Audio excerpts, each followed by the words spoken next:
Alrighty everyone, welcome back to another live stream here on the channel. Hopefully you all are having a fantastic Monday so far, at least as good as one as you can have. Let's see who we have here in the chat. I gotta go and first scroll up here. We have Critty, Kevin, we have Insanity, we also have Cody, Johnny, Easton, MRMK in here as well. Yeah, Winters, I did see your Discord message there in the server, so hopefully storms can split through that area and not impact that, because I know that's a very major event there. Over 600,000 people. That's a lot of people. A lot of people could be impacted by severe weather.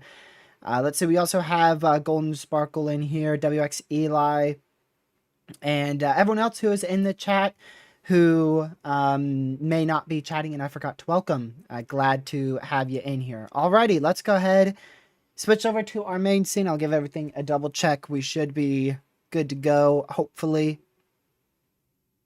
Load. Come on. You could do this. I believe in you. I believe in you. You can load. That ain't loading. But yeah, we're going to be talking about our main severe weather threat today. We'll be covering it. I think we're going to be, I'm not 100% sure, but I think we're going to be covering much of today's severe weather event, unless we see a giant underperformance, which right now does not by any means look likely. We're actually kicking it off very early. These storms were supposed to die in southern Minnesota, and we were supposed to get a new line to form closer to 7 o'clock later on today. And instead of that, we have just ended up with this big cluster of severe storms that, instead of dying out, has actually exploded in a very, very favorable and borderline volatile environment for especially severe weather, but also for, I'm going to mute that, but also for possibly tornadoes. If these were more discrete, we would probably be having a intense tornado threat down here into central Iowa, but it seems like these are going to be more of an MCS linear storm mode as opposed to a discrete storm mode here. So we did get a tornado watch out in this area. It is a decently probability tornado watch, a 70-50 probability tornado watch. So that's a pretty high prob watch there. 70% chance for 2 or more tornadoes, and a 50% chance that one of those 2 will be strong of EF2 or greater. Damaging winds probability fairly high as well. 60% chance of 10 or more events of 58 miles per hour or greater. And then also 50% chance there of wind gusts of equal to or potentially even exceeding 75 miles per hour there, one of those 10 events. A hail threat is 40/40, same ordeal, 40% chance for 10 or more 1-inch hailstones. 40% chance one of those is roughly 2 inches in diameter.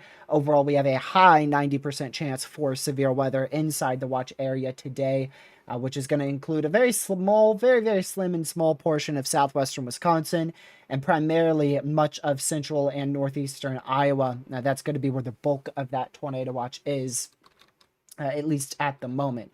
I say at the moment because we will get a new tornado watch.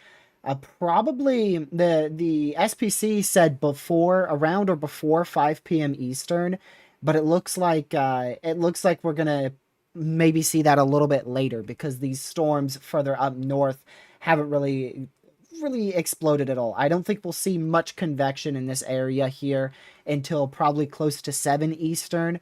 If we get a tornado watch, I feel like it would be for these storms first. So if we end up with a huge tornado watch in this entire area in the next hour or so, the reason for that would be because these storms are going up sooner than cells in central Wisconsin. And we'll dive a bit more in depth on that in just a moment. So here's our categorical risk for today. We'll go ahead and remove the radar site so you can see it a little bit better. So there you go. We have a large enhanced risk level 3 out of 5 in place from Michigan through a good chunk of Wisconsin, northern Illinois, and even into a chunk of central and northeastern Iowa in that level 3 out of 5. We have a very large level 2 out of 5 slight risk in the yellow area surrounding that, encompassing much of Michigan down to northwestern Indiana, much of central northern Illinois into northeastern Missouri, almost the whole state of Iowa, also including far southeast Minnesota and back into Wisconsin and Michigan. Then we have another level 1 out of 5 surrounding that in the dark green, which stretches from about Indianapolis all the way back up to just north of Sioux City, and out there in Iowa, and then all the way back up to the Canadian and Minnesota border in northeast Minnesota. We have a secondary risk for severe weather today, centralized over North Carolina, level 2 out of 5, slight risk there, level 1 out of 5 surrounding that. And that is actually starting to pop off right now. If we go and take a look at your radar out here, we've got a severe thunderstorm warning for the city of Raleigh, North Carolina, very populated city there. A lot of lightning, heavy rain, and 50 to 60 mile an hour winds possible there. We just got a new severe storm for Greensboro, North Carolina as well. Actually, that is not new. That, as a matter of fact, just expired. Shows you how weather where I am. So that actually is just expired. So if you're in Greensboro, that severe storm is expired. I still would recommend staying away from doors and windows and not going outside because you are still in that special weather statement. And then what about this severe over here? That's a new severe in west central North Carolina for 60 mile an hour winds, 0.88 inch hail. So if you're in NC today, really anywhere in North Carolina today, you're under the gun for damaging winds of really 40 to 60 mile an hour wind gusts possible today. Some hailstones could approach as large as 1 inch in diameter, and we can't fully rule out a brief tornado. We've already seen one tornado warning in northeastern North Carolina today, so we can't rule out another chance for a brief tornado. Probabilities on that is a 15% wind for the slight risk, no hail risk, and no highlighted tor risk. The main risk area, we have a large 5%, a large 5 sig 1, and even a decent sized 10% sig 1 tornado probability there in the yellow hatched area. Damaging winds will be by far the most problem today. We have a very large 30% sig 1 risk for damaging winds, upwards of 85 to 90 miles per hour being possible in that red hatched area. 30% chance for damaging winds every 25 miles of a given point. And then also some large hail, upwards of 3 inches in diameter there, possible in that yellow hatched area, which stretches from Michigan all the way back down to central Iowa for today.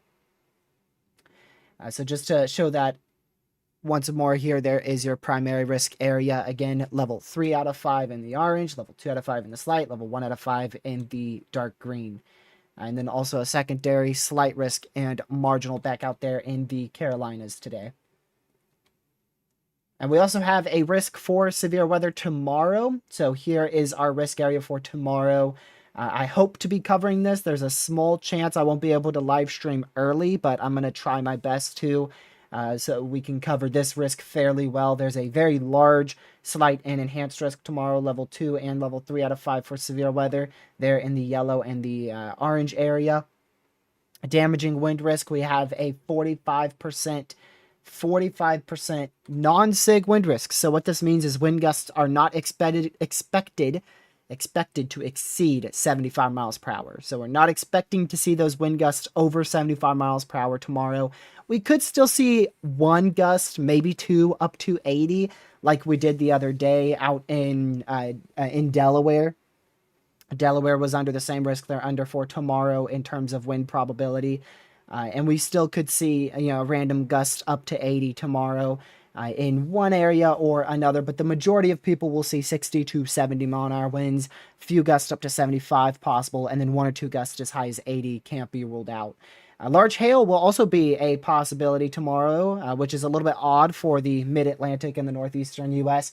You typically see a lot more wind than hail threats out here, but there is the chance for hailstones as large as 2 inches in diameter, all the way from southern New York all the way down into northwestern Kentucky and southwestern Indiana. And there's also the chance for a pretty widespread tornado risk, one of the more widespread tornado risks in the mid-Atlantic this year. So we'll definitely need to watch that, and I do think we will see a 10% SIG 1, or not 10%, a 5% SIG 1 out here, and I wouldn't rule out a 10% SIG 1. So I expect an upgrade at least in the SIG chance, increasing the opportunity for the potential of an EF2 tornado or two tomorrow, and then maybe an upgrade in probabilities for your tornado risk as well across that area. It looks fairly substantial for a tornado threat over there. So definitely watch that very closely if you're in eastern Pennsylvania, south central, southeastern New York, the whole state of New Jersey, and maybe even into northeastern Maryland and northern Delaware. I think will have the highest tornado risk tomorrow. And we don't stop there. We have one more good day of severe weather in this stretch, and that's going to be Wednesday. I don't think it will be anything too crazy, but some isolated damaging winds upwards of 75 miles per hour will be possible across North Carolina and Virginia, and a decent widespread chance for 50 to 60 mile an hour winds there in the brown and the yellow area as well. And we can't rule out a brief tornado or two somewhere. I believe in the yellow area we could see a 2% tornado risk issued there once we get to the day 2 outlook, and we probably can't rule out 1-inch hail too. So if you're in that yellow area for Wednesday, a brief tornado or two, 60 to 70 mile an hour winds, maybe random gusts as high as 75, large hail upwards of 1 inch in diameter, and yeah, definitely want to be paying attention on Wednesday. In other news, we do have a tropical depression still out here in the northeastern Gulf. It is still tropical depression number 2. Winds sustained of 35 miles per hour. Central minimum pressure of 1,005 millibars as of the 2 p.m. Eastern update. We expect this to become Tropical Storm Bertha. Expected to become Tropical Storm Bertha late today into early tomorrow morning, whenever it starts to get a little bit better closed thunderstorms around the low pressure. And it will make its way off into the southeast side of New Orleans and make landfall in southeast New Orleans, probably as a weak tropical storm, maybe a mid-tier tropical storm, somewhere right around there, somewhere with sustained winds right around 50 miles per hour in southeastern Louisiana. So we'll definitely need to monitor that. If we go to the day 3 outlook, right now there's not a tornado risk down there, but I do expect we will see a 2% tornado risk outlined across southern Mississippi, southern Alabama, southwestern panhandle of Florida. And is this for Wednesday? July 22nd. So tomorrow is Tuesday, and that is for Wednesday. So yes, landfall will probably be Wednesday night, roughly between 5 and 9 p.m., maybe a little bit later, maybe between 7 and 10 p.m. should be landfall in southeastern Louisiana. Hopefully we'll be able to cover that, depending on how far I chase on Wednesday and if I chase. But that's just your overview there of your overall severe threats over the next couple days and your tropical storm threat. And yeah, there you go. 80 mile an hour wind report already in Iowa. As of 5 minutes ago, wind gusts measured of 80 miles per hour just north of Hampton in Iowa.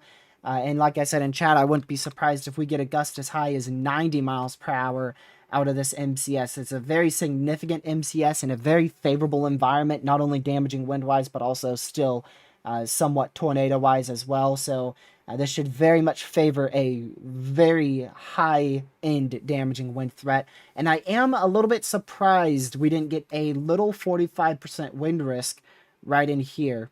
I was thinking the SPC would do that because this MCS was forming as we got the 4 p.m. update from the SPC. So I'm a little bit surprised we didn't get a 45% wind risk. SIG 1, 45 SIG 1 wind risk out there for damaging winds across central and southeastern Iowa. So we'll need to watch that. I do think that has some very high-end damaging wind gust potential. Maybe even SIG 2 wind risk worthy. Could we see a tornado in Pittsburgh tomorrow? Yeah, it's definitely possible. I don't think you guys are in the utmost highest risk, but you guys are definitely under the gun for a tornado or two. There's that new severe. I'm shocked they didn't upgrade that. I'm very surprised they didn't upgrade that to 80 mile an hour winds, considering we have that wind report observed 80 miles per hour. You think Wednesday has derecho potential? No. And then you said Tuesday, not Wednesday. I think tomorrow has a little derecho potential, but not much. If we get a derecho, I think it will be today. I think it would be out of this, actually. In the next 3 days, if we get a derecho, I think it'd be today in Iowa. Let's go over to mesoanalysis. I want to show you guys why I'm quite confident in such a substantial severe threat out here in Iowa. So we had morning convection wiped through. That's why we have all this capping and lower instability out here across southern Wisconsin and northern Illinois. It shouldn't be too much of a problem. I still expect quite widespread severe weather across that region. But this has formed behind our morning convection. So what we had was we had morning convection from storms yesterday, track from northern North Dakota all the way down through Minnesota. They track through eastern Iowa, southwest Wisconsin, and northern Illinois. And then immediately behind that, we had this second round that formed in southern Minnesota.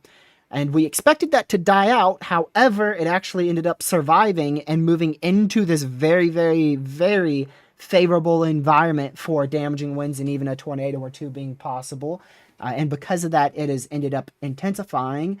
And our main wave was actually supposed to be on this cold front right back up in here. That's where your main wave is supposed to be. Back up into barely to the southeast of the Twin Cities in Minnesota. But instead, right now, our main wave is from our secondary area of convection. So we've had really three areas for severe weather today. Again, you had that morning round that moved through. You have this surprise afternoon round. And then you have the primary evening round that will come probably after 6 p.m. Eastern time. Which is why I originally thought we were going to be live towards 6:30, 7 p.m. Eastern, but then this stuff started popping off. I was like, yep, never mind. I guess we're going live at 4. And then I pushed it to 4:30. I think I had it scheduled for 5 at one point, and then pulled it back. Do you think the 10% tornado risk is overkill today? No, I don't. I don't think it's overkill. I do think it might struggle to verify. I won't lie. I'm not going to sugarcoat it. I don't think today is a particularly insane day for tornadoes. I think we are going to see a couple tornadoes, maybe 1 or 2 strong, and we can't rule out one being intense. As you can see, they actually just issued a lower probability tornado watch across Wisconsin and Michigan. So I do think we're going to get a couple tornadoes today. I think that's just about guaranteed. And I think one of those could be as strong as a intense tornado. I'll show you the new HRRR here. So we have that. That's that morning round, which is actually, what is this? Hold on. I think the HRRR is a little bit screwed up here. Let me refresh. There we go. There we go. Okay, there's your newest HRRR. There you go. So there's your morning convection that's dying off in eastern Illinois and western Indiana right now. And this is your storms that are beginning to form a MCS in northeastern Iowa. Those will continue off to the southeast. I expect them to continue to maintain the threat for 60 to 80 mile an hour winds and a gust or two upwards of 90 miles per hour being possible throughout its entire lifespan from north central Iowa, even all the way down into maybe central Illinois up until sunset. So once we get to about 10, 11 o'clock Eastern time, I think that's going to be once the sun sets, that's going to be when those storms start to die off towards central Illinois. However, behind that, we should get another round of severe storms, and that's going to be a bit trickier. We'll have to see. I feel like this round that's pushing through right now is going to take up that environment. So I will say I am not confident in this. Will there be another round? Maybe. Will there not? That's very much possible. It's very much possible we could literally not see another round over Iowa. So I'm not confident in that. But if there is, that should have a higher hail threat and a higher tornado threat than the MCS that is rolling through right now across that area. And this is where I expect our highest tornado threat to be today, presuming that things can actually stay, somewhat discreet. But you could see storms go quite linear pretty fast there. So it's not good. It's not good. What's happening is, this is what's happening. We have a very favorable environment down here, but a very unfavorable storm mode. We have a lesser favorable environment up here, but maybe a bit better of a storm mode. So there's not really an area where that volatile environment and discrete storms overlap. If that were to happen, today would probably be a 15 sig 2 tornado risk. But it's not. It's not. It's split. We have a line in a volatile tornado environment, which is decreasing the tor threat across Iowa. And we're going to have a lesser environment across Wisconsin because of that morning convection, keeping the warm sector further south for longer. But storms may be discrete. So it's going to kind of equal out to not be a huge tornado outbreak today. But I do think we are going to see a couple of tornadoes. If we go to your supercell composite, we zoom out across the U.S., you could see your bullseye across southern Minnesota and Iowa. Once this updates in 15 minutes or so, we'll see how much of that cape has been deplenished from your MCS. But once more, not that bad of an environment up towards Michigan and Wisconsin. I think that is where I would be if I were chasing. I think I would be up into central to northern Michigan. Very good instability, very, very good instability. A lot more than I was expecting, but not a lot of lower level wind shear. The good news is I don't think that wind shear is really going to be intensifying that much throughout the day. The bad news is your mid-level wind shear could compensate for that. So if we get a discrete supercell in central Wisconsin, I think there's a chance we see as high as an EF3 tornado today.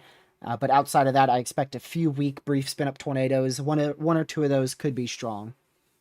And then once more, maybe an intense tornado if we can get a good discrete supercell going close to sunset. I say close to sunset because you need to have it in between. You don't want it too late after sunset because you'll lose too much cape. But if it's too early before sunset, you're not going to have a lot of that lower level wind shear to help storms really, really rotate.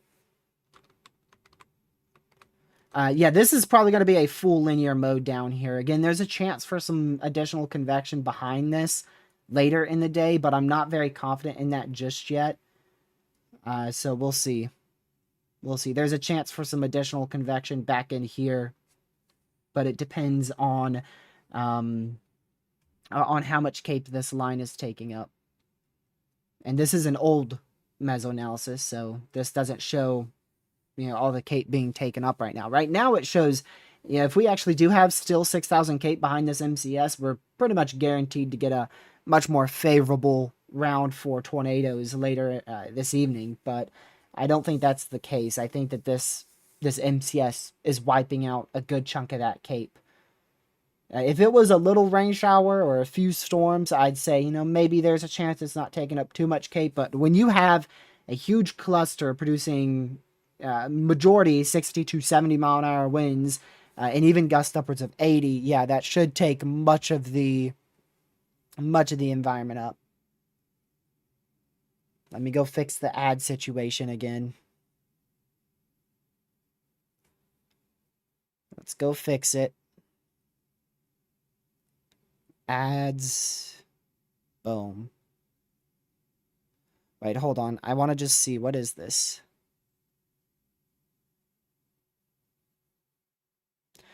Dang, so I could put ads like every doggone 2 to 3 minutes automatically from YouTube.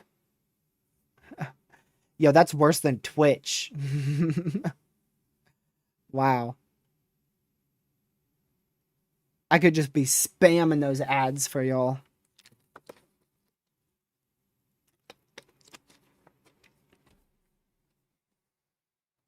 Should have kept it 5% Sig 1 tornado threat due to the uncertainty. I mean, I wouldn't have argued if they kept it 5% Sig 1, but to be honest, with the type of environment we have, it would be a little bit surprising if they did. You know, this widespread of a quite favorable environment, even though the lower level wind shear isn't the best, it would be a little surprised. I would be a little bit surprised. It would be a little bit surprising, I will say that.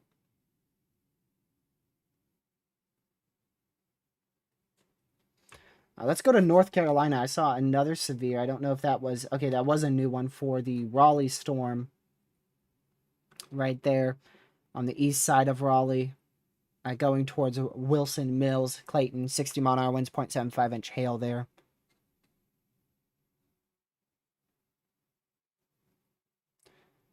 Oh, man, look at this poor county. Did they literally just get split between the watch? Yep, they sure did. There's one county that that is not connecting these watches. Imagine that's the county that gets a tornado today and nowhere else does. That would be crazy.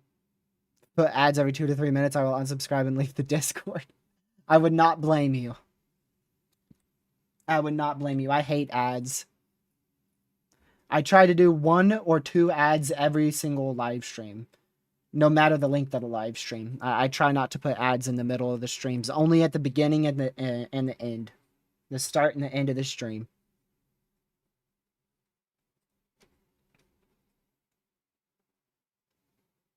Almost purely perpendicular wind vectors. Oh, tornado warning. Whoa. Yeah, good call there from the National Weather Service. Glad they're paying attention. Because I wasn't. Glad they're watching the storm. I want to go check wind vectors.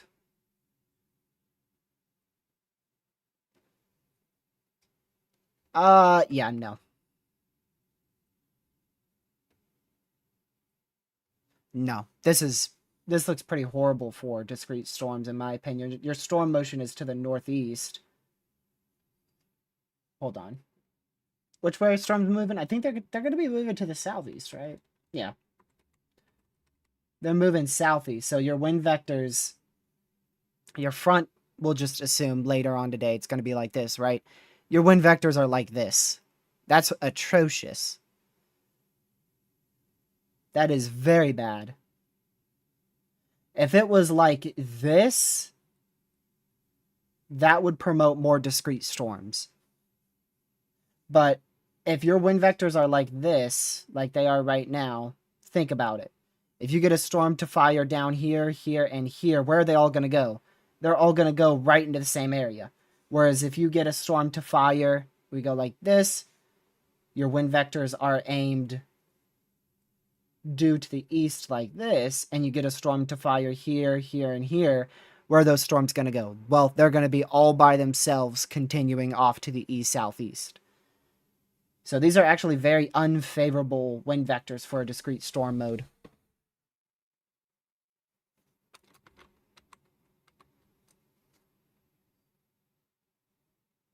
Those are surface ones, though, so I feel like maybe a little bit higher would be better.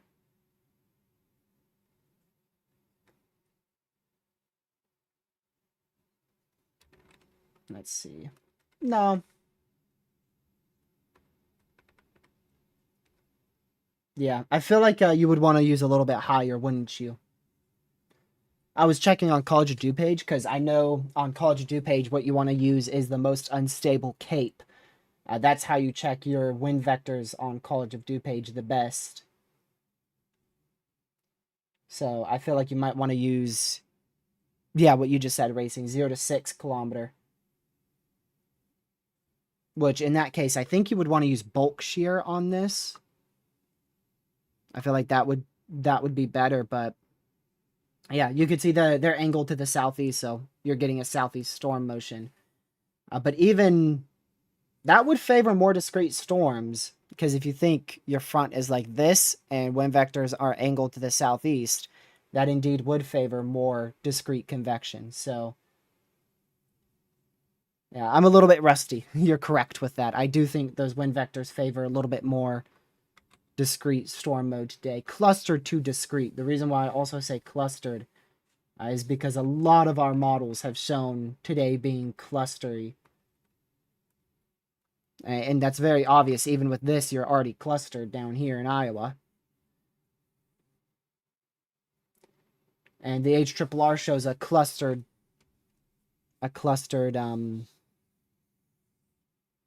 storm mode. But with those vectors, yeah, I mean, if you just get like a single storm to fire, that's what I was talking about with your intense tornado threat today.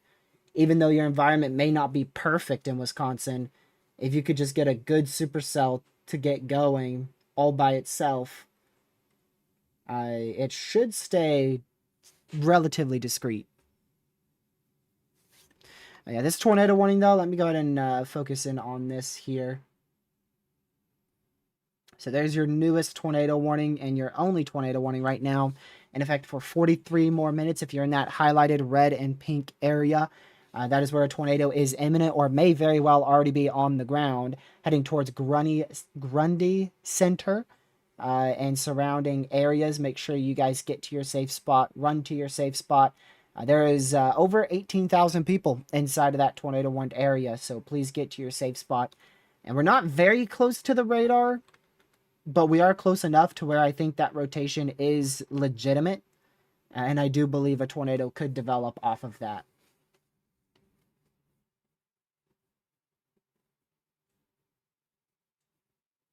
So make sure you get to your safe spot.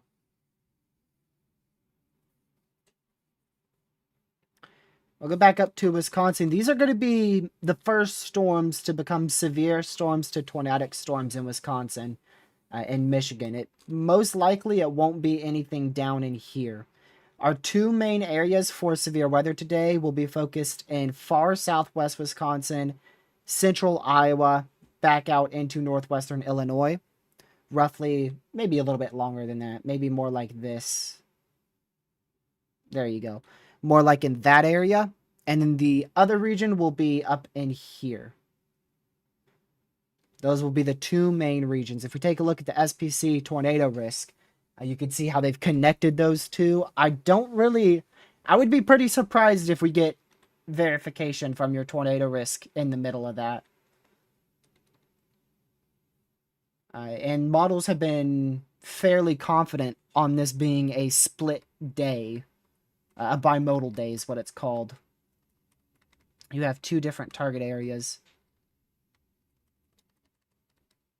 Like this particular HRRR run really keeps the bulk of severe weather south of that white line and then north of this white line. So like nothing in the middle there.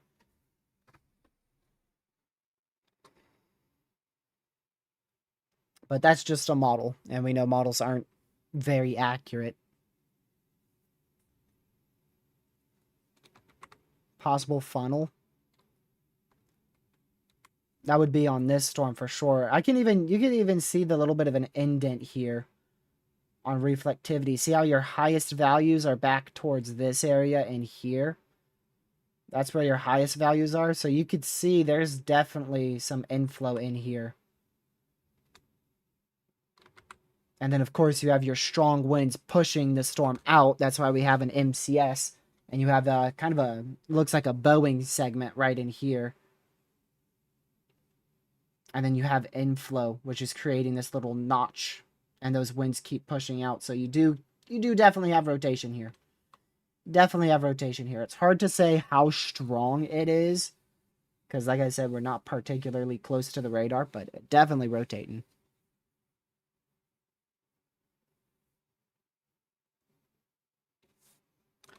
Yeah, the reason why the SPC didn't put the 10% further up north, I'd have to imagine probably the main reason is because it should be a messier mode up in Michigan. There's not as good of a chance for discrete supercells in Michigan as there is towards central northeastern Wisconsin.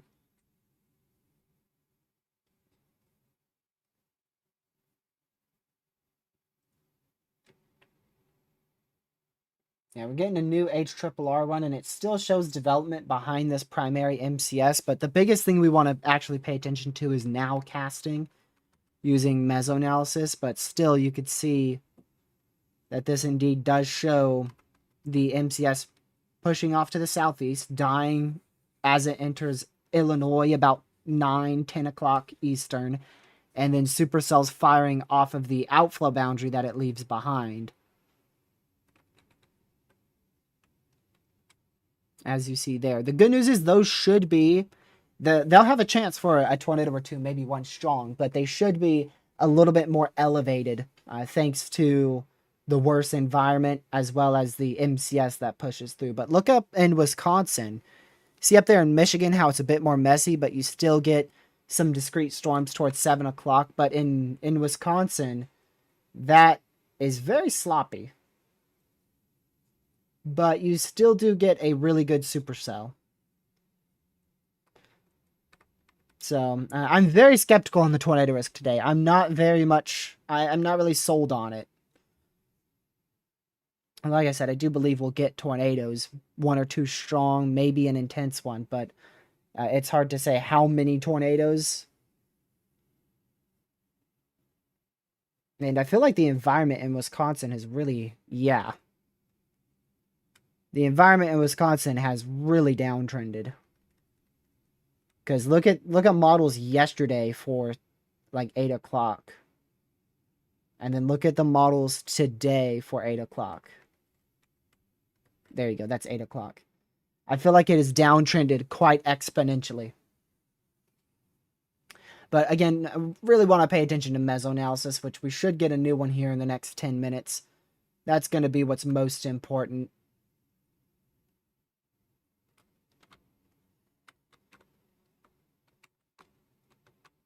Yeah, rotation's still very much present there over Holland. So make sure you guys get to your safe spot.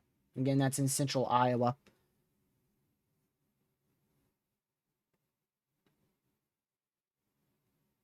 Yeah, I believe the reason for that downtrend, although it may not be a huge downtrend, it's definitely at least some, is from the morning convection wiping out a portion of that warm sector.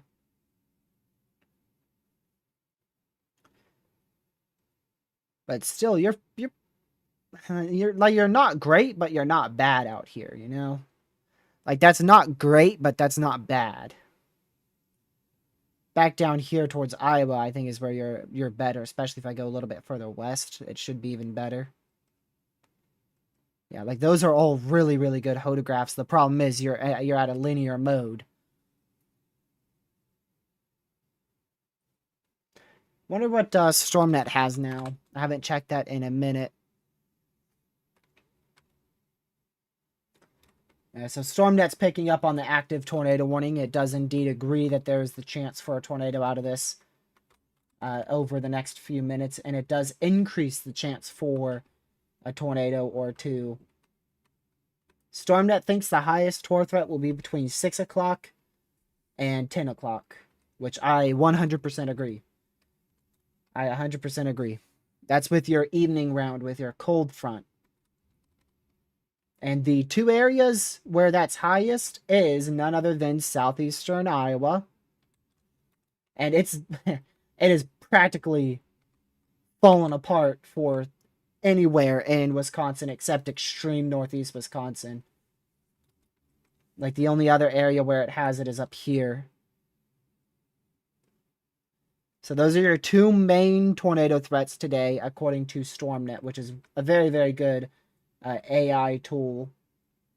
And I know I said AI, and some of you guys are like, okay, so it's very inaccurate. But what happens is it's very, very good. It's really good because it takes all of these models, all this data, and it implements it using AI to combine it and kind of give you a medium on what's going to happen. And not only does it do that, but it also has some other stuff in the background that I really haven't put a lot of research into the background of it. And that helps it a lot more as well. All I know, I'm not I'm not extremely close with the developer. I mean, we follow each other, and I've talked about his product. He talks about it too on social media. All I know is that I've tested it. I've tested StormNet myself this spring, and it was not even close. Like, nothing was even close. Wofus was horrible. HRRR was almost always incorrect, and AM3K was most of the time horrible, and StormNet nailed it more times than anything. So I trust StormNet over anything, more than NATOcast. I would say more than the SPC, but that might create some controversy, but I think I do. StormNet is what I chase with. Some people chase the SPC risks. I chase StormNet risks. Let's go up to that new severe up in Michigan here. These look good. What's the shear up here? Not particularly great. You definitely do have a more favorable environment here in Michigan than in central Wisconsin. Maybe better 0 to 3 SRH. Ooh. Yeah. Ooh. that's not as much lower level curvature as you would want there. It's a very flat hodograph. Very flat looking hodograph. Ooh, and that could be that one's better. I just pulled that one. Those storms could be a little bit more on the elevated side. That is pretty bad. So that's another reason why they probably didn't put the 10 sig 1 up there. Oh, here's your new meso analysis. Yeah, that's your new instability for meso analysis. Talk about a little bullseye up there, northwestern Michigan. Is that your... I think this is your new wind shear. No, it's not. So your new cape is in. We'll have to wait for the rest of it. That could be your new shear. Says it's not, but it looks new. So we'll keep waiting for that meso analysis. It should be fully in here in about 3 more minutes. The bulk of our severe threat at the moment is in Iowa, so if you're in these severe warnings, just get away from doors and windows and stay close to your safe spot. If you're in the tornado warning, go to your safe spot.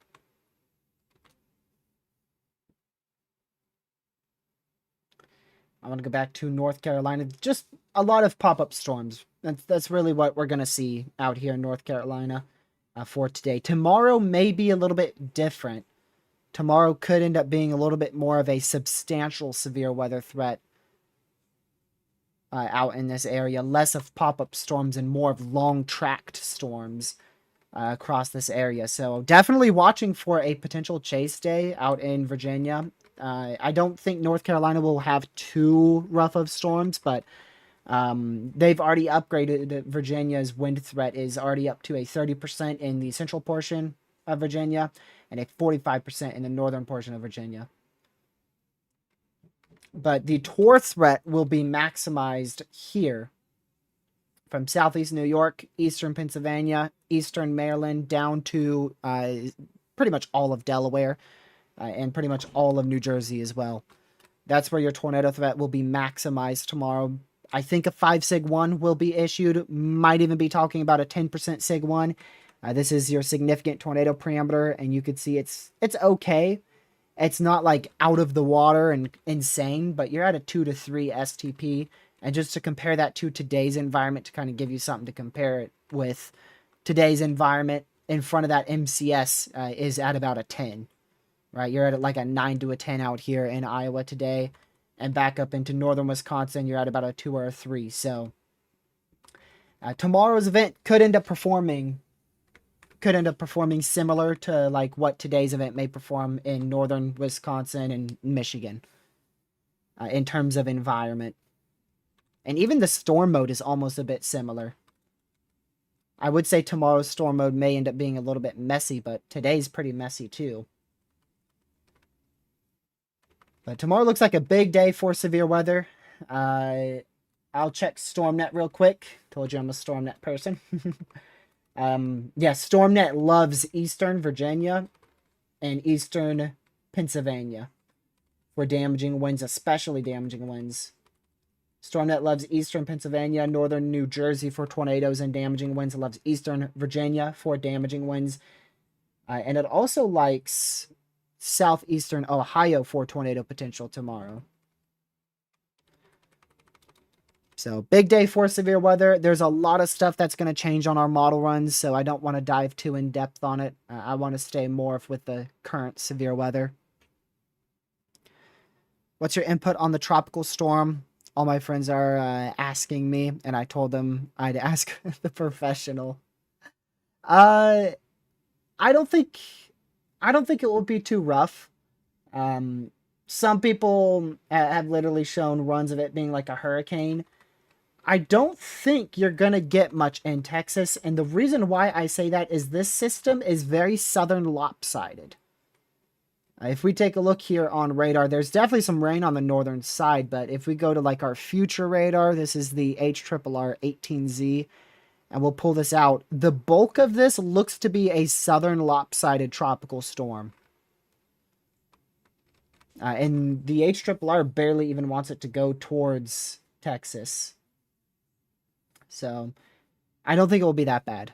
I do not think it will be that bad for Texas. Here's the NAM model, which is definitely not a good run to use, but I just want to get my point across that this will be mostly a southern lopsided system. And you can see this has it getting split apart, but even with it split apart, I mean, it's a very southern lopsided storm system here. The wind gusts would probably be your biggest concern. Maybe wind gusts of like up to 10, 15 miles per hour up there. But I really don't think it will be much at all. Yeah, the day 3 flooding outlook, southeastern Louisiana. So definitely keep an eye on it. It's worth watching 100%, but I wouldn't be worried about it. It's worth watching, but not worth worrying. If I had to give you a forecast for it now, I'd just say a chance for some rain and some non-thunderstorm wind gusts.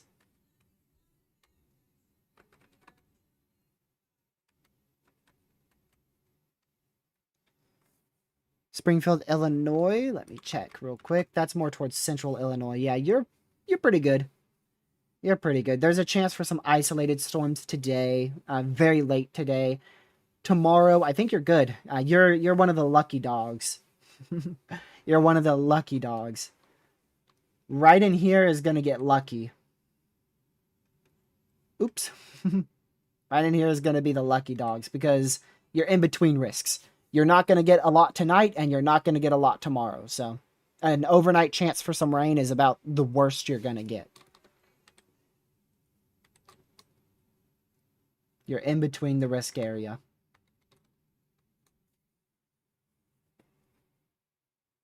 It's going to be 107 on Wednesday here, so you know I'm so excited for that. Yep, I'm sure you're very excited for that. Let me check here. Holy moly. I could not live in Texas, man. I could not live in Texas. I've been struggling out here with the upper 80s and low 90s that we've been getting over the last month. I could not live with consistent 100 temps.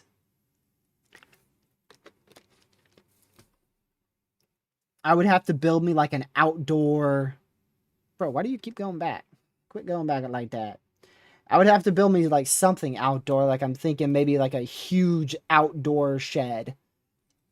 Just cover so much of the outdoor in a roof. Because there's no way. Burlington, Iowa, severe. weather potential. Yeah, not in a severe right now, but you said severe weather potential. That's going to be an area that is going to be close. It's going to be close. The storm could still be very strong by then, or it could be dying by then. That's hard to say. I would say the potential for 60-mile-an-hour winds, heavy rain, and maybe the chance for some lightning here once you get towards between 7 p.m. Central, roughly between 7 p.m. Central and 9 p.m. Central, I think will be your best chance. But we'll have to see if any additional storms fire. This is just one of the many runs. This shows additional storms. 11 Central, 12, 1, 2, 3. 3 p.m. Central is when storms finally stop. So I think your best chance, once again, is between 7 Central and 9 Central. But you'll also have to watch after that time frame. Let me check the Cape here. I want to see if our storm is doing a number on the instability. And it's not. It has done a little bit. You can see that capping is kind of pushed a little bit further west, and the Cape is a bit further west, but it's barely affected it. So I do think we'll be seeing a second round of severe weather along the cold front at some point later today across central Iowa.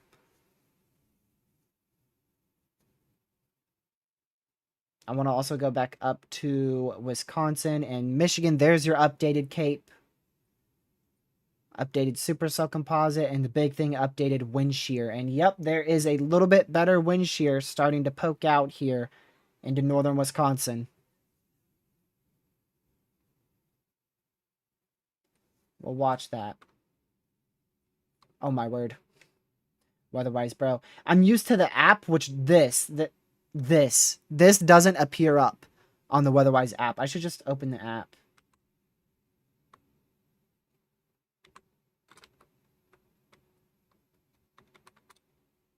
Yeah, I see what Caleb's talking about.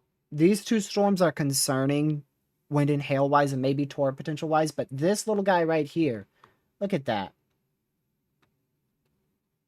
That one. We need to watch that for a debris signature here in the next 2 scans. One of those sneaky, low-hanging scud cloud type tornadoes. Remember that one time we got a freaking wedge tornado out of it? And where was that? Like central Illinois one time? Kept producing every little tiny low precip hook produced a tornado. That went crazy. That was sometime in mid-June. The good news is the environment is more elevated. You could see your temperature 81, your dew point is 68. Those are not very close. So this is by no means a very favorable day for low precipitation hooks to produce big old tornadoes. By no means is it a very favorable day for that. Doesn't mean it can't happen though, so we're going to watch it. And, I mean, it looks like it's rotating to me. Yeah, that's rotating, for sure. That is for sure rotating. So, just because it's a little bit more elevated of an environment doesn't mean we can't get a tornado, but it is going to be harder for this storm to produce a tornado. Imagine a cloud that starts, like, way up here versus a cloud that starts like way down here and then your ground is like here, right?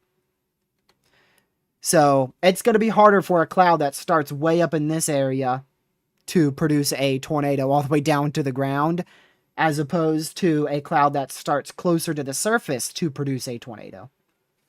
So that's what we're dealing with. This storm has started higher up in the atmosphere, but we still could get a tornado out of it. Again, here's your supercell. It is a classic low precipitation hook echo and a big old supercell with it. It's not like a giant supercell, but it's a good size supercell. We'll need to watch that very, very, very closely. Severe thunderstorm mayhem out here across Waterloo, Iowa. You guys have like 5 severes near your location and including in your location.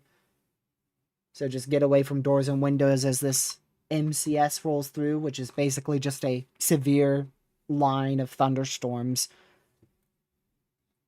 It's a pretty how wide are we talking here?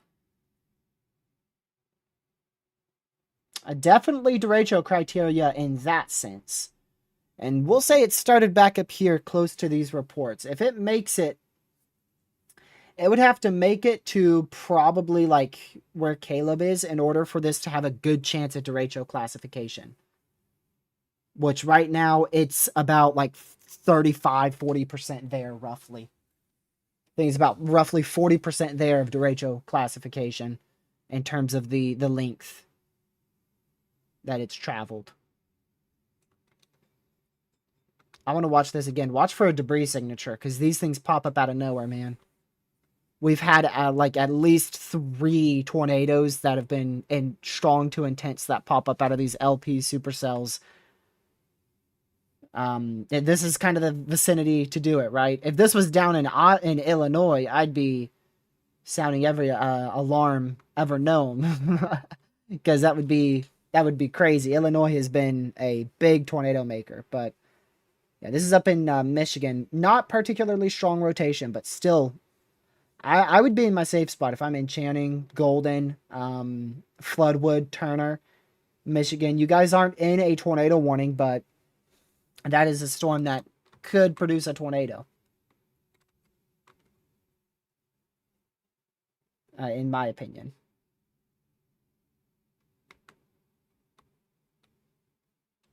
Let's see. Toward possible severe 70-mile-an-hour winds, 1-inch hail for Cedar Rapids, Iowa. Make sure you guys get away from doors and windows there. Let's see what else we have here.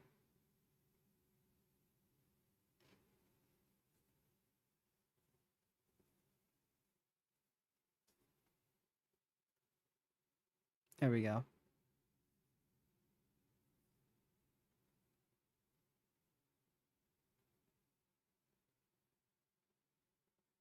Yeah, so I'm going to stay with that storm up in Michigan. That looks really, really good. That looks very, very good. So once more, in my opinion, you should get to your safe spot if you're out here in Channing, going out towards Turner in Michigan. Definitely not a very populated area, but really good supercell there. And check the population of this severe warning for Cedar Rapids here. No shocker there, just over 236,000 people inside that severe thunderstorm warning. Over 100,000 homes affected, almost 100 schools affected. Many highly populated areas inside of that severe thunderstorm warning for Cedar Rapids, Iowa. So get to your, you don't have to get to your safe spot. At least get away from doors and windows. At least get away from doors and windows. This is a very electric thunderstorm, very heavy rain, and very, very gusty winds. Very gusty winds. Wind gusts could approach upwards of 70 miles per hour with this storm. So that's why I would say I wouldn't be against you going to your safe spot if you're in Cedar Rapids, because Cedar Rapids is very populated. So there's a bunch of extra debris that can be torn down. A lot more power poles and power lines than if this was in the middle of nowhere. There also could be some fairly small to large hail, roughly 1 inch in diameter. That's considered large hail in this. So imagine 1 inch hail flying at 70 miles per hour. Yeah, that could do some serious damage to mobile homes, shingles, your window, glass doors, outside furniture, and outhouse buildings, as well as make sure you bring your pets indoors. Make sure you bring your pets indoors. I'm sure you wouldn't want to be left outside getting hit by 70-mile-an-hour quarter-sized hail.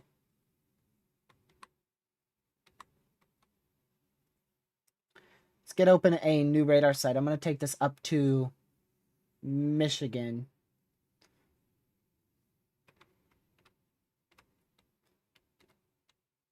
Yeah, so there's your low precipitation hook. Again, it doesn't look particularly impressive on velocity, but we had a wedge tornado last month that touched down in central Illinois that had horrible looking velocities, and then like 3 scans later, it was it was looking like a violent tornado on velocity. So this environment is not the same as that. I think the dew points are a little bit lower today, which may result in a bit more elevated cloud base, but it is still possible that we get a tornado one strong out of one of these storms up here in Michigan.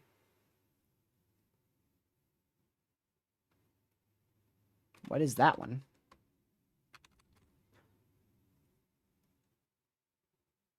Yeah, there is your tornado warning in Michigan, but it's for a different storm.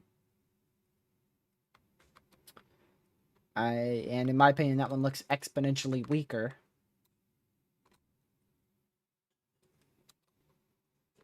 Is it this one?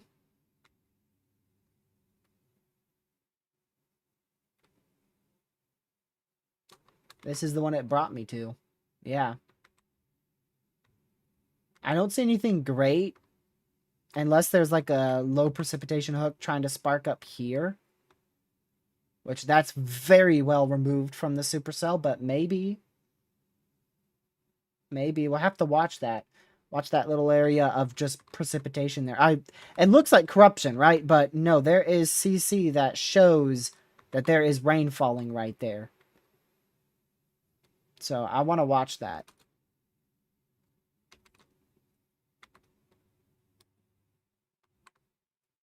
Oh, and then up here, that's corrupted. That is clear air corruption right there. I want to loop this to see if that is a cell merge.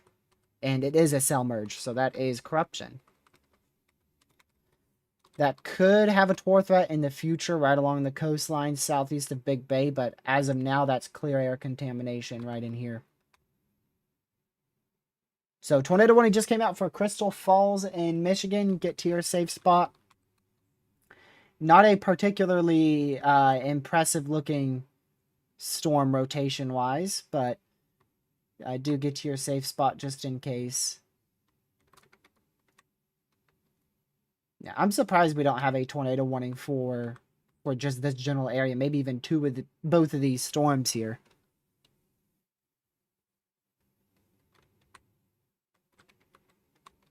Pretty surprised we don't have a tor for those. Like I said, they're not particularly strong, but we could easily get a tornado out of those. And with the environment that we have, the environment that these are heading into, these are the leading storms, so they should be in the best wind shear at the moment and heading into the best wind shear as well. Yeah, especially that little bit more southern one. If a tornado does touch down with that, there's a chance it could be on the stronger side of things, and you do have good lower level lapse rates and mid level lapse rates, so very, very good.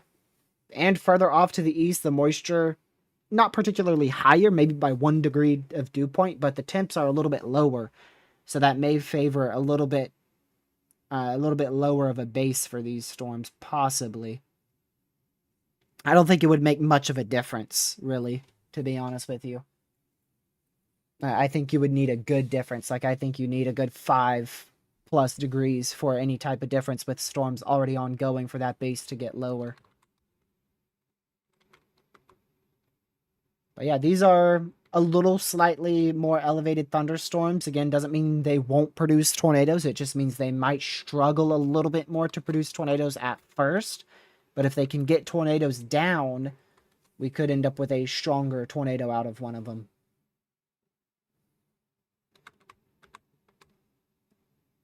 I would almost bet I would almost bet that we're going to get supercells that train on the outflow boundary side of this MCS.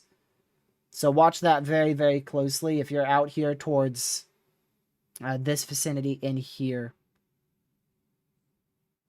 I would be watching for supercells to develop off the outflow boundary of this MCS. That actually would be a little bit more sideways like that. If we go back to mesoanalysis,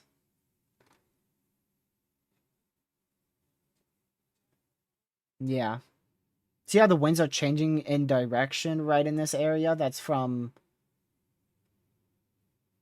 might be in part to your storm, but you also do have a cold front in that vicinity. Your main cold front is further up to the northwest, though. That's an observed. Wow. Look where it is, y'all. Look where it is. Where's that?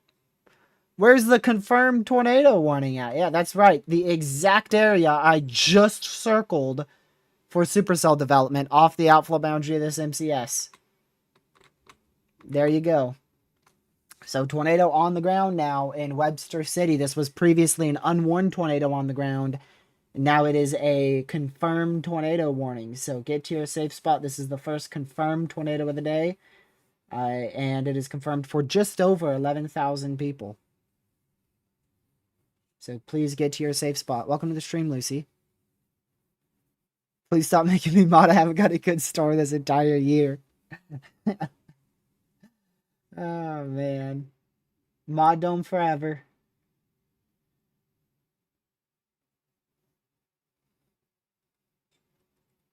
Did we get a new MCD? Oh, yeah, we did. It's just not fully in yet. And I think, yep, we did get a tornado warning for our low precipitation supercell that we've been mentioning quite a bit here, east of Channing.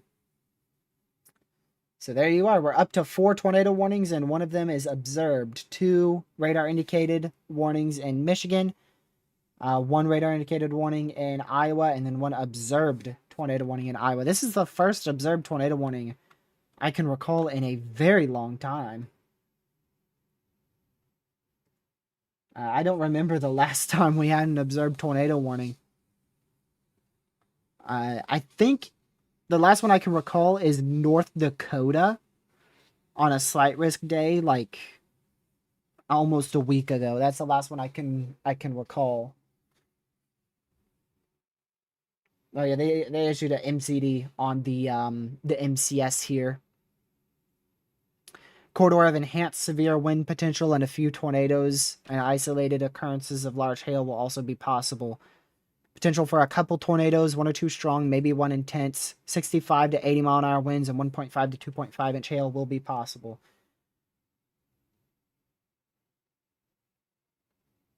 I doubt we'll see a new tornado watch. What I would expect is a little, if this lasts long enough, a little extension of our current tornado watch.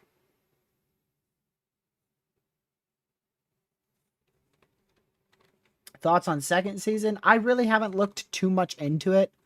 I'll really start looking into that once July ends, because I think this is probably our last really good stretch of severe weather till second season.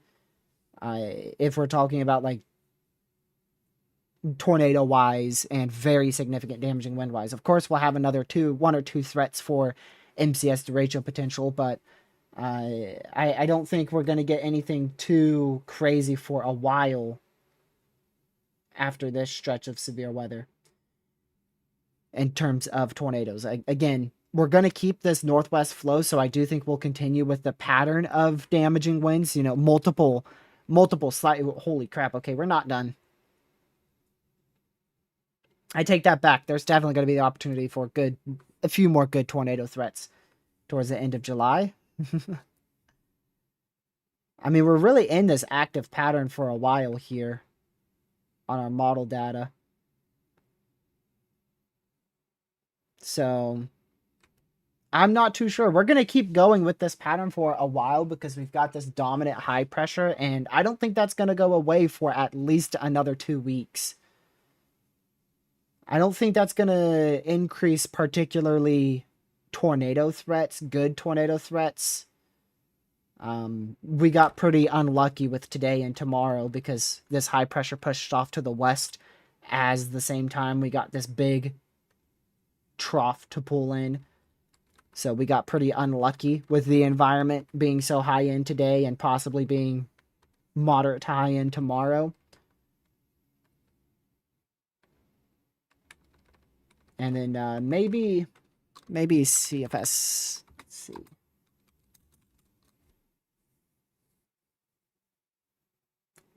Let me check this.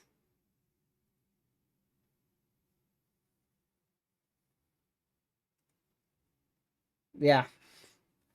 Yeah, so you could see we're going to go into a little inactive pattern here. a little inactive pattern for like 3-4 days or so. But then we're going to shoot right back up.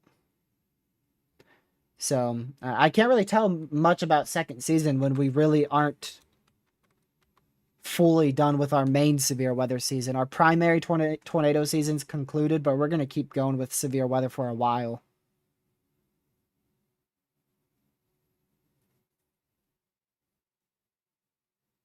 But second season should have pretty big severe opportunities, being October, November, December. But like really, I mean, late July, early August looks active for severe weather. So who knows? This season might just lead right into second season.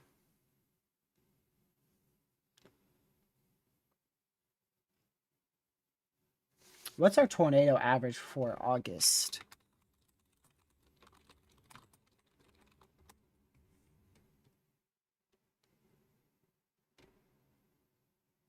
Yeah, still fairly high. In July, we average roughly 120 tornadoes. In August, we average roughly 80 tornadoes.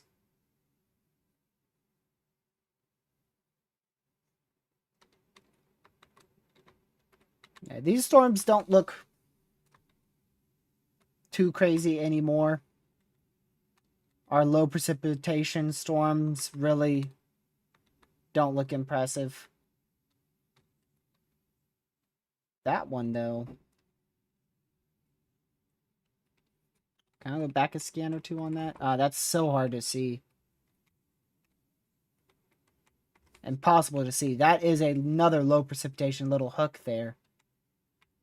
And then look at this, the little coastal area. This is looking less and less of contamination up here, just offshore. Looking less contaminated there.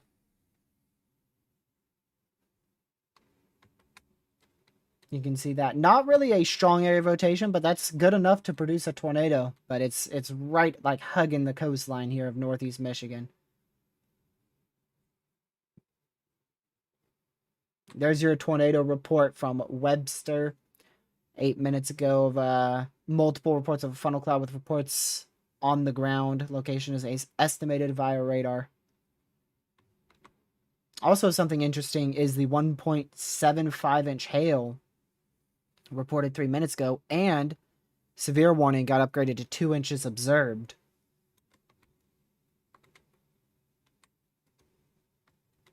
And again, that's going to be the storm heading towards Jewel Junction. Oh no, not that word again. Junction. Aha. I think I got it right. Something about that word, man. I end up just can't pronounce it correctly.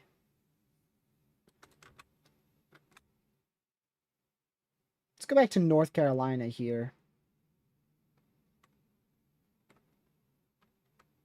A good downburst signature here near Willow Springs.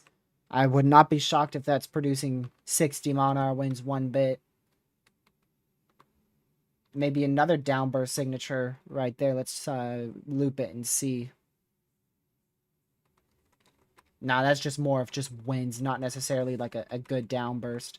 That is a very good signature of a downburst there. Look at that. That might even be 70-mile-an-hour winds going into Willow Springs, North Carolina. Very, very good downburst signature.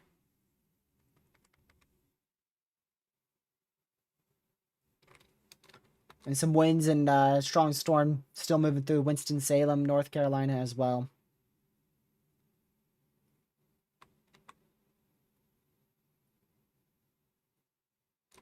Looks like they extended that tornado watch just now, right? I don't believe that hit the state border there of Iowa and Illinois.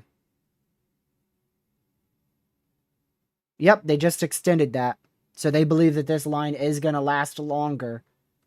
And because of that, they have extended the tornado watch to the southeast. And if I'm not mistaken, there is a chance they just dropped it in this entire area. That looks like it's been dropped. We'll see if it comes back on here. But that looks like it was removed. It indeed has been removed.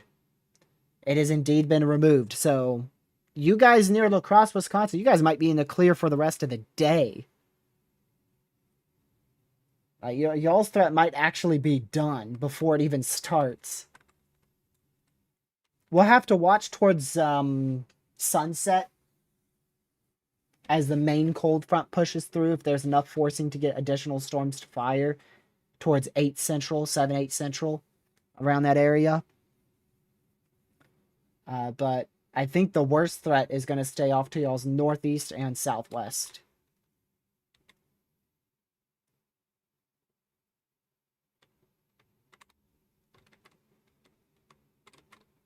Yeah, just watch these storms very closely. We easily could get a tornado out of those in Wisconsin, or rather, Michigan. Those are in Michigan. Winston, I literally just talked about Winston. Yeah, here's Winston. Glad to see someone in here from Winston-Salem. Yeah, pretty rough. Pretty rough in Winston. Some 20, 30 mile an hour winds, very frequent lightning, and very heavy rain. Very, very frequent lightning. I mean, that is a lot of lightning strikes. I don't think you guys are going to end up with 60 mile an hour winds, but there's definitely a chance for some 30, 40 mile an hour wind gusts, maybe even a random gust somewhere in that blue box of upwards of 50 miles an hour. That, I think that is for the coastline, right? Sure is. There you go. How many people are in that? 16,000. You know why? Because that gets to the northeast side of this populated city in Michigan. This is literally hugging the coastline. Like if a tornado forms, it's going to be like half on the beach and half on the water. Like, it's literally right on the coastline. This right there, this white line is the coastline in northeast Michigan. And this is your area of rotation. And it's legit going right along the coastal area.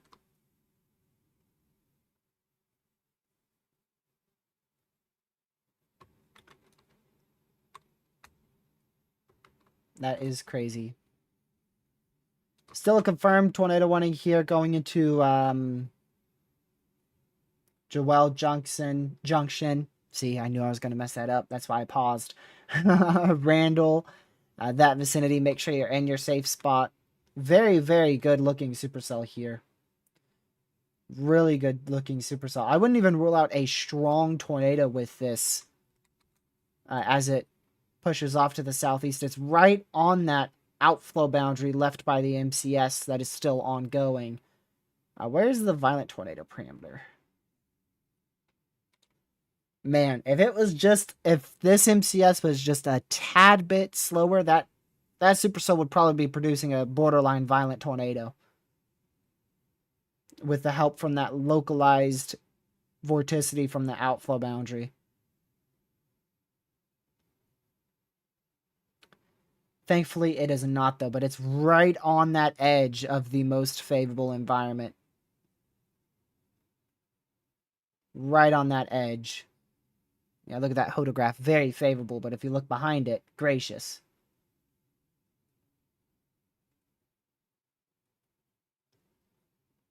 Right on that edge. It does look like it's behind the outflow boundary. I will definitely say that.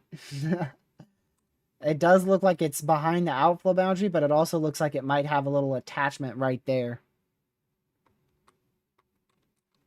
So I think that's what's preventing this from producing a crazy strong to intense tornado right now, is it's not in the best location orientated to the outflow boundary.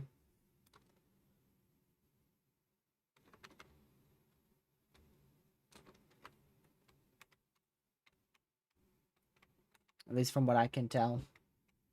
Welcome to the stream, Legacy. Better late than never. Glad to have you in here. Are you home? You finally make it home?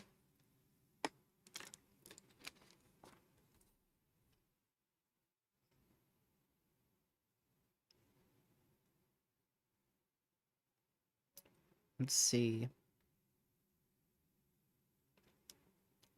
Did I read that MCD? I don't know if I read it. No, I didn't look at the discussion. Latest WOFUS forecast suggests that a corridor of enhanced damaging wind potential and some tornado risk will spread to the southeast towards Iowa City over the next 60 to 90 minutes. Isolated occurrence of large hail will also be possible given the embedded supercell structures. 70 to 80 mile an hour winds appears to be evolving from the Waterloo vicinity towards Iowa City. Few tornadoes, isolated occurrences of large hail are also possible.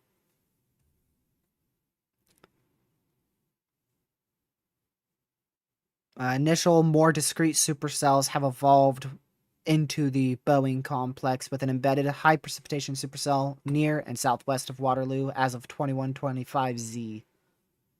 Wonder if that's the storm that's tornado warned. Nah. That was the earlier tornado warned storm. This one was our first embedded supercell. And I would almost not even call this an embedded supercell. Why? Because it's literally starting to fully detach from our primary MCS. So if this could survive or try to latch onto that outflow boundary, it very well could produce a intense EF2, EF3 type tornado.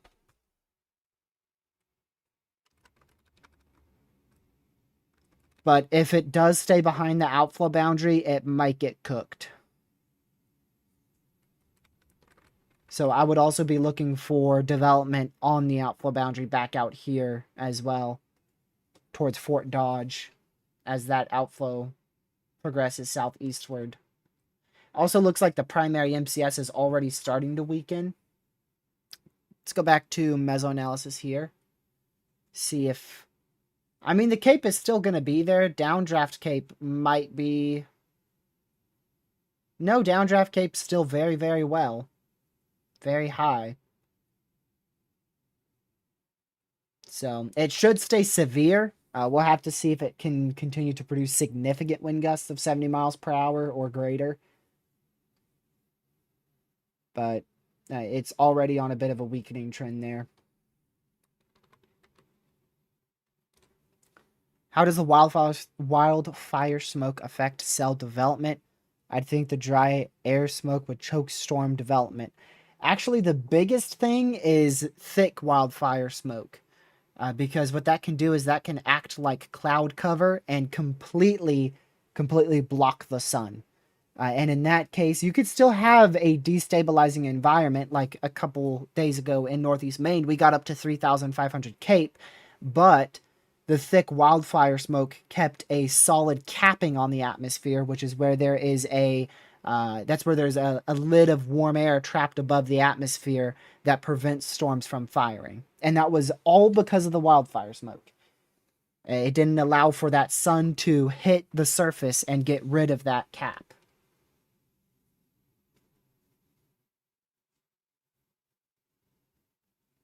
Which you can see we have no capping here in Iowa. So what it was back up in Maine is basically it was looking like this perfectly, but then towards the lower level, lower than what I'm drawing now, just an example, you had that little capping inversion like that. So because of the wildfire smoke, you had that sharp warming of temperatures in the mid levels, and that allowed for storms to not mature and barely even fire. It was really a very widespread bust until overnight convection rolled through and produced more significant storms with 3-inch hail and 70 mile an hour winds. So it's not the dry air, I'm sure, could affect it to some extent, but it's more of the fact that it blocks out the sun, and that can inhibit some instability from building and keep a capping over the atmosphere. Downgraded to a radar indicated tornado warning for Joel Junction. Why can I not say that word anymore? Never had a problem with that till earlier this year, I tell you. So fun.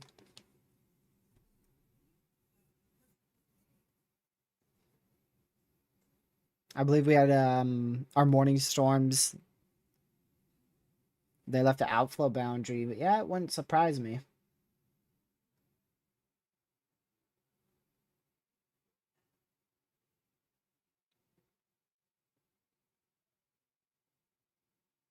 Let me see.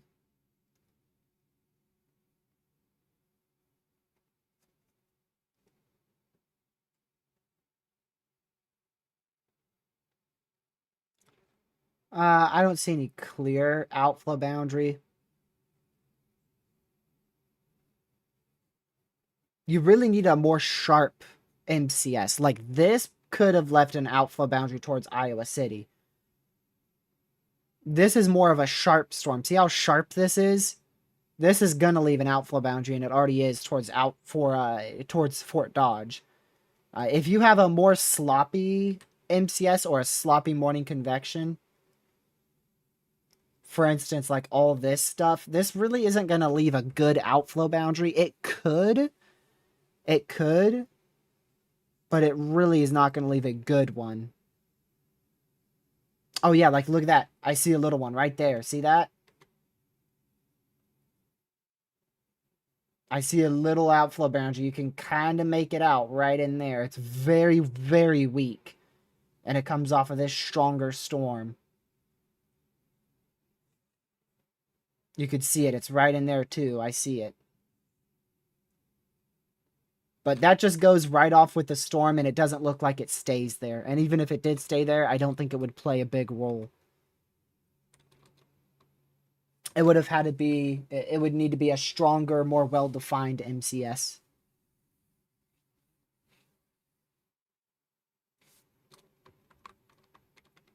Don't want to forget about these storms up here, because we easily could get a brief tornado that I end up missing. None of them look particularly crazy.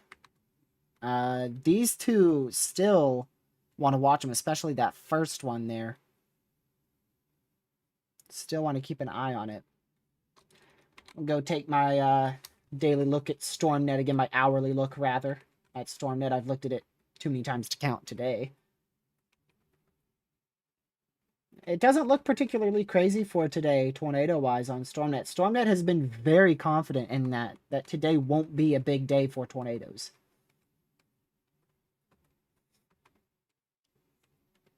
You know, it does have, though. It does actually show the chance for tornadoes late tonight in southwest Wisconsin as the cold front pushes through. I mean, we ain't talking like a little late. We're talking like 1, 2 a.m. late. We're talking late. Which that would be from if storms develop in this area in here, which the HRRR is not key on.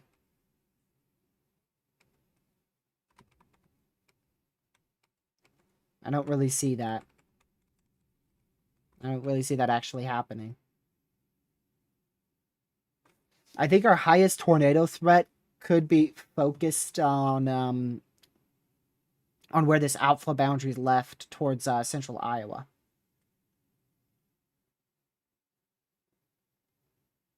I would watch that very, very closely. The good news is, though, the environment's going to be getting worse with time. Once this really rolls through, after about 7 o'clock, the environment's going to get a little bit worse very slowly with time over central Iowa. Storms should be more clustered. Problem is, the wind shear will still be decent over there.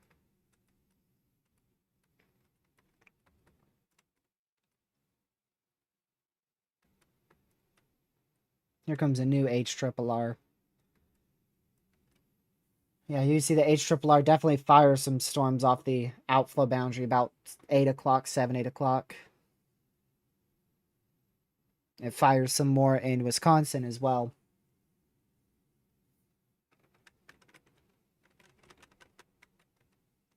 What happens to the... Okay. So the HRRR just thinks we lose like 1,000 to 2,000 cape across Wisconsin in like an hour. 4,600 to 3,100. Maybe even some into the 2,000s, mid 2,000 range. Okay, buddy. We'll see about that. We'll know in about 15 minutes because we'll get another mesoanalysis.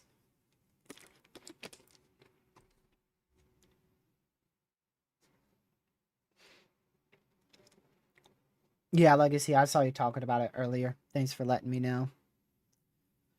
I don't expect to have too many more streams this week. I think tomorrow is probably the last guaranteed stream.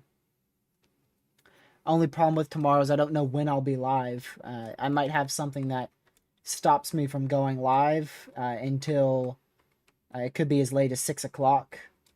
But I'm hoping to be live tomorrow towards just after lunch. I would like to be live tomorrow just after lunchtime. Because I think the main tornado threat and the main severe weather threat tomorrow will be from about 2 p.m. Eastern. About 2, 3 p.m. Eastern till about 8 o'clock, 7 o'clock. About 2 to 7, I think, will be the main time frame tomorrow for severe weather and tornadoes. A lot sooner than today and a lot sooner than most severe threats. Most of the time, our peak threat is from like 6 to 10, like today.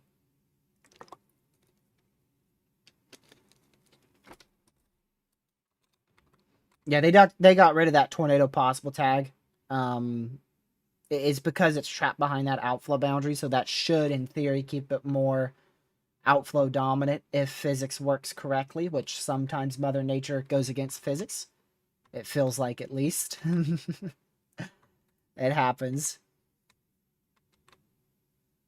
Crazy winds off the coastline here in Michigan.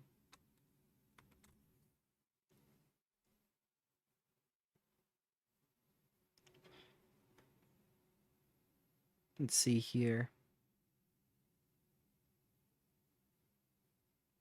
The whole laptop is kind of off. Yep. It's getting older. Expect significant severe weather for Pittsburgh tomorrow. Just ordinary 60-mile-an-hour winds, 1-inch hail. It's very hard to say because we really won't know the extent of tomorrow's severe threat until tomorrow. We really won't know. Today's convection plays a ginormous role in tomorrow's severe weather threat. Just like yesterday's convection played a huge role in today's severe threat, I think tonight's convection plays an even bigger role in tomorrow's threat. Because, like, the HRRR literally fires storms off of the morning convection for tomorrow, and the NAM doesn't even have a huge area of morning convection. So it's extremely tricky. It's extremely tricky. I would say Pittsburgh's threat for overall significant severe weather has downtrended quickly in the last 24 hours. However, I would still remain hyperweather aware as it could easily uptrend just as much as it's downtrend. The reason why it's downtrended is because we've gotten more confidence in morning convection rolling through that area in the afternoon. Whereas the morning convection could clear out across Indiana and Ohio before the main peak heating starts in the early to mid afternoon. So it's a tricky forecast. It's really, really tricky. It is a tricky forecast. But we'll see.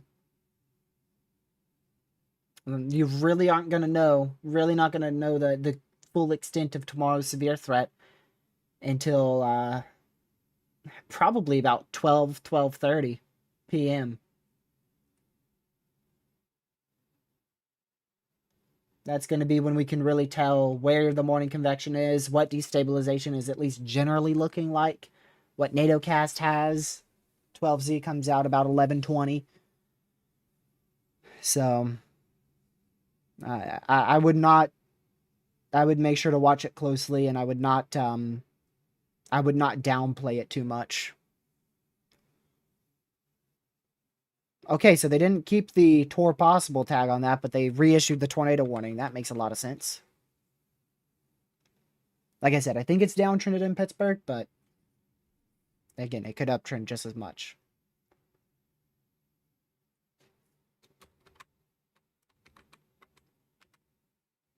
Yeah, that hook is starting back up again in Michigan.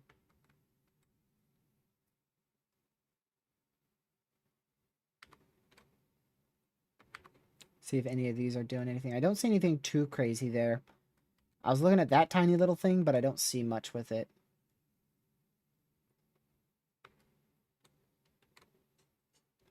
I don't see anything from our blobs yet.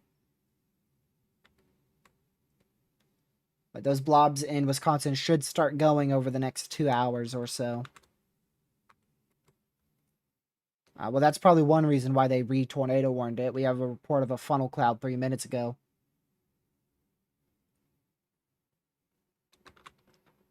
So that's probably a good reason why they warned it. Norway, Wisconsin. That's got to be right on the border, right?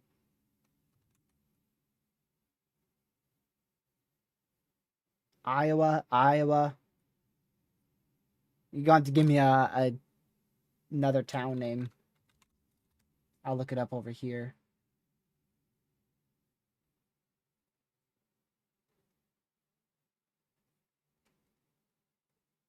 Now, that came up as southeast Wisconsin, so you're going to have to give me something more populated than that.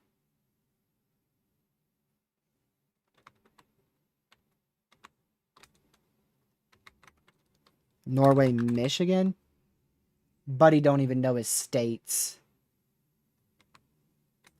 That's Norway, Michigan right there, if that's what you were talking about. One of those two storms.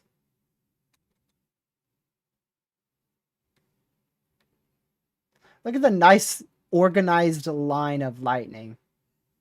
I have a feeling that's not actually what happened. Like our radar or something scanned, like it detected multiple lightning strikes. Like it detected a few lightning strikes here and it duplicated them. Almost like a hail spike.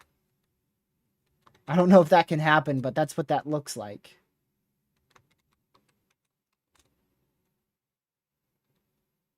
Just taking a guess there. I feel like lightning wouldn't go in such an orderly fashion like that.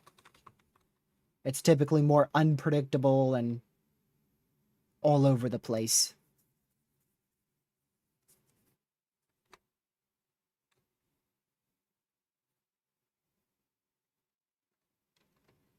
Let me see. Jackson Center, Ohio. You should be fine, right? Yeah. I would keep an eye out for thunderstorms starting in the early morning hours. Would probably your bet. That would probably be your best bet towards like 7 a.m. That'd probably be your best bet for anything good. With that morning convection is probably going to be what causes any problems there. I don't expect much out that way. I think the worst will stay to your south.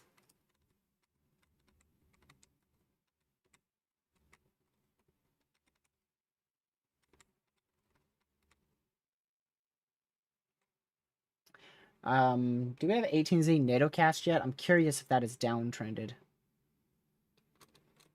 Because in my personal opinion, I feel like today has downtrended quite a lot.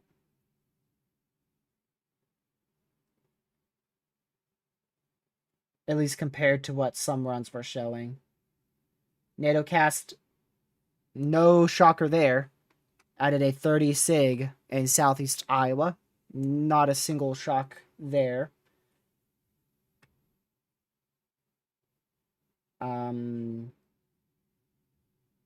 Interesting.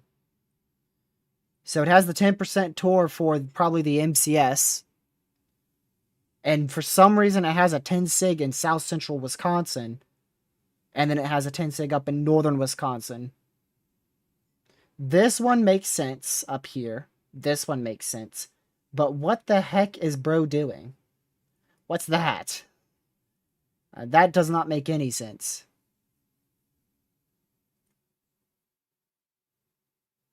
No idea what that's for.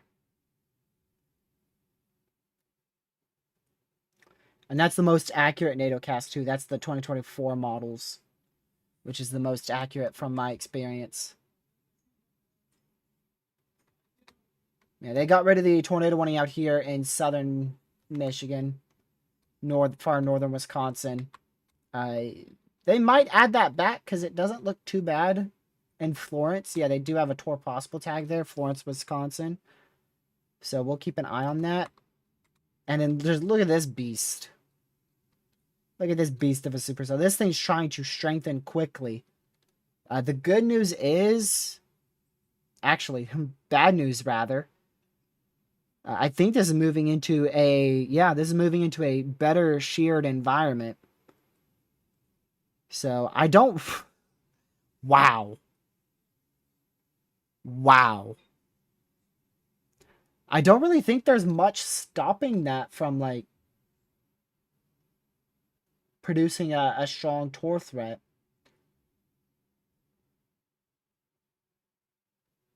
I think the thing that could stop that is storm interactions, but we'll have to see.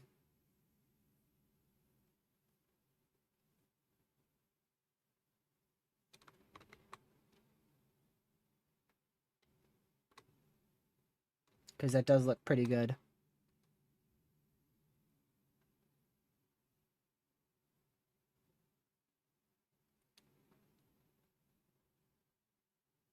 Let's see here. Okay.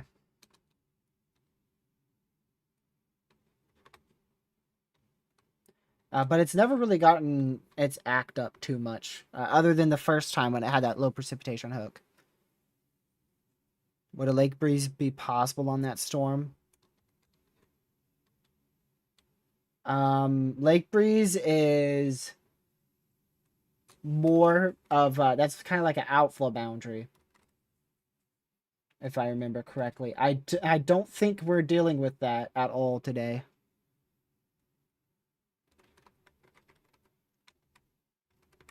The way the trough's moving, I feel like would be unfavorable for that.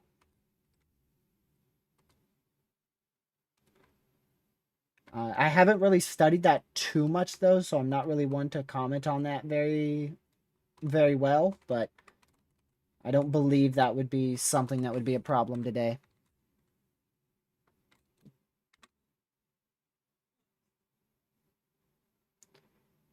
And there you go. Iowa City still continuing with that MCS, so I had a feeling it would keep going.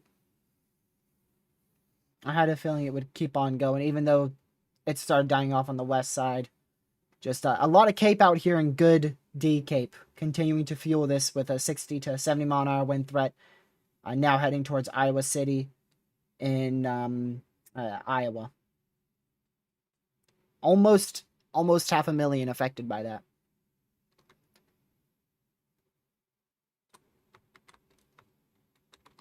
Almost.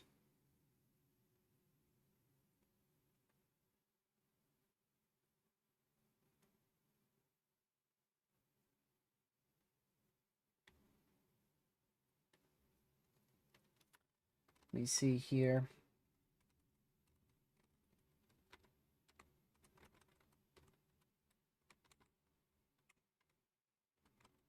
Funny enough, StormNet has fallen apart. It's in shambles.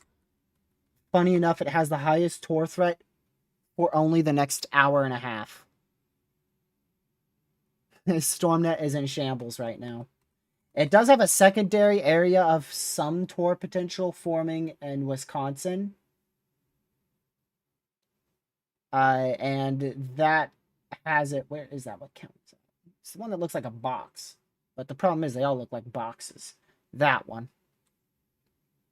There it is, yeah.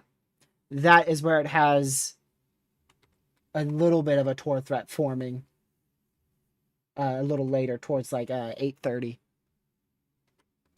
No, StormNet knows exactly what it's doing. StormNet has consistently said today's Tor threat would be low.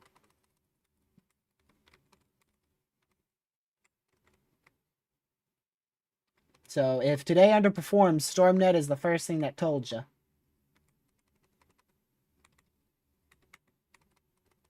Because it has been saying that the entire time.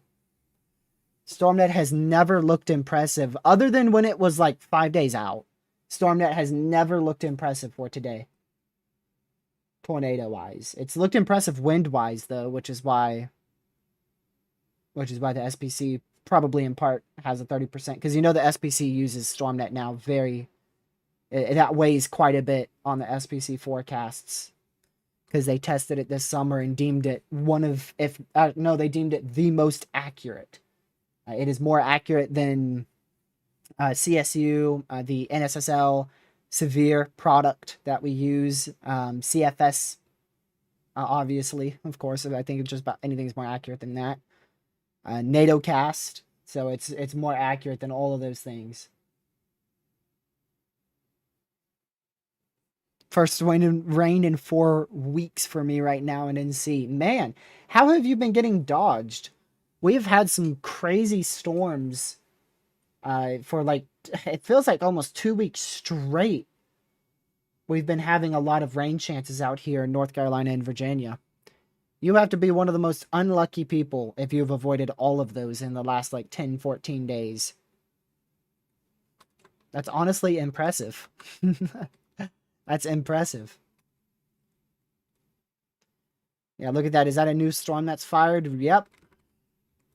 The thing is, it looks like this outflow boundary is just surging too far ahead. That's what it looks like to me. It looks like it's surging too far ahead, so I feel like these storms may not be as tornadic as what I was expecting. I'm not sure exactly what this is, if this is an outflow boundary here. It looks like it is. It kind of detached, right? We had our outflow boundary here, and then with time, we actually got a second one that formed, and it kind of detached right in this area. So you kind of have a double outflow boundary, and that's what this is fired off of. It's fired off of the outflow boundary here that meets in that direction, one that meets here. It's a horrible. There you go. Kind of like that. And that's what's fired this cell here. So I feel like these storms, a Tor threat is going to be possible with them, but I feel like that outflow boundary is going to help decrease that a tornado threat at least a little bit.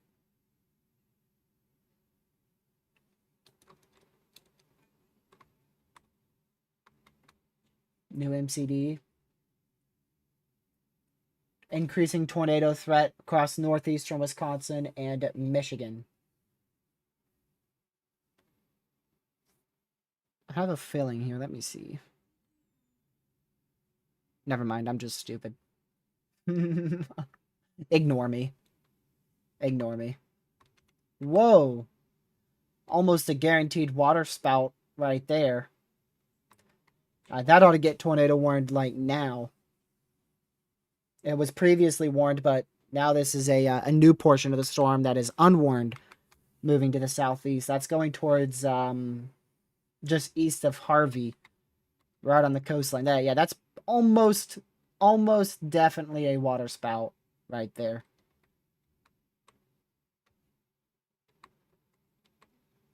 And look at that, maybe another one up there. There's like 3 of them. There's 3 of them. You can literally see the indents.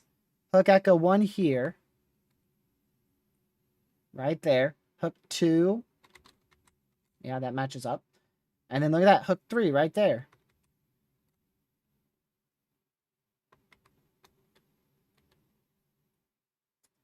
Waiting for the discussion on this mesoscale discussion. There is your MCD, increasing tornado threat through 8:15 Eastern. So another 2 hours of your increasing Tor threat. Current radar observations indicate supercells maturing near the eastern edge of a greater instability axis around the longitude of Marquette. I'm not sure how you say that populated city. Within the zone of enhanced vertical shear, supercells will sustain the storms further to the east into central upper peninsula of Michigan. However, the tornado threat may be muted by higher convective inhibition with eastward extent, at least in the short term. What? There's capping? That's what convective inhibition is. That's sin.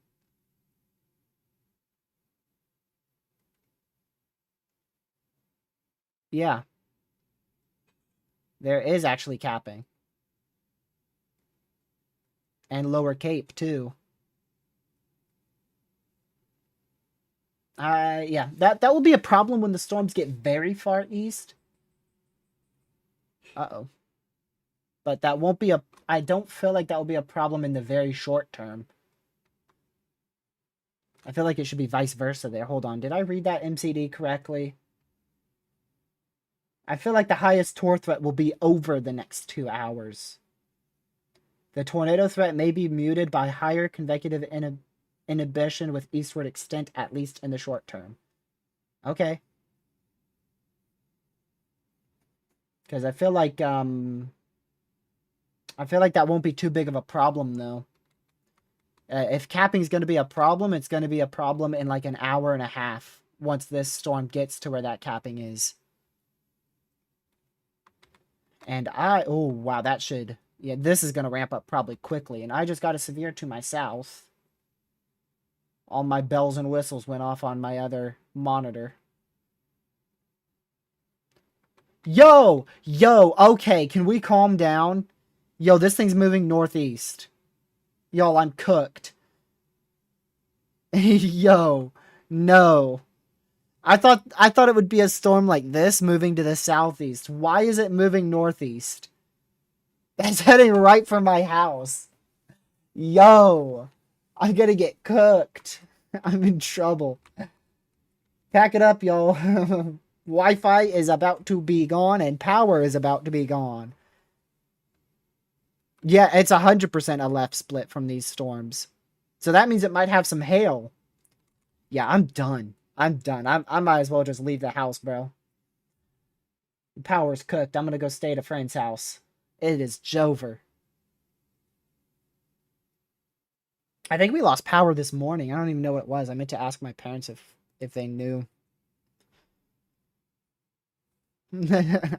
Go to another state.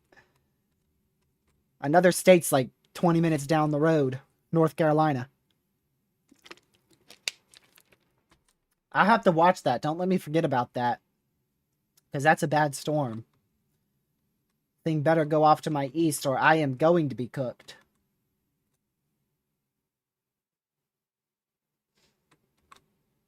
But yeah, this looks really concerning here. It looks like a lot of inflow trying to stream into this storm here. Very classic supercell look. Hook Echo looks like it's trying to push out there as well.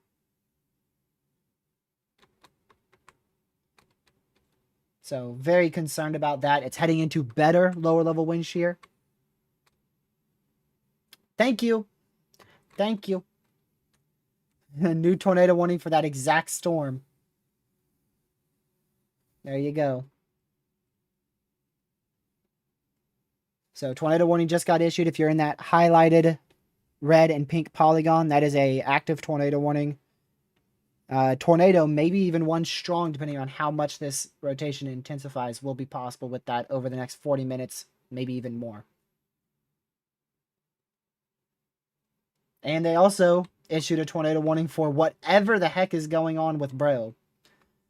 I don't know what this thing's doing, but what I do know is a water spout and eventually a tornado, water spout being over the water, tornado being over the land, is going to be heading roughly in the direction of Christmas.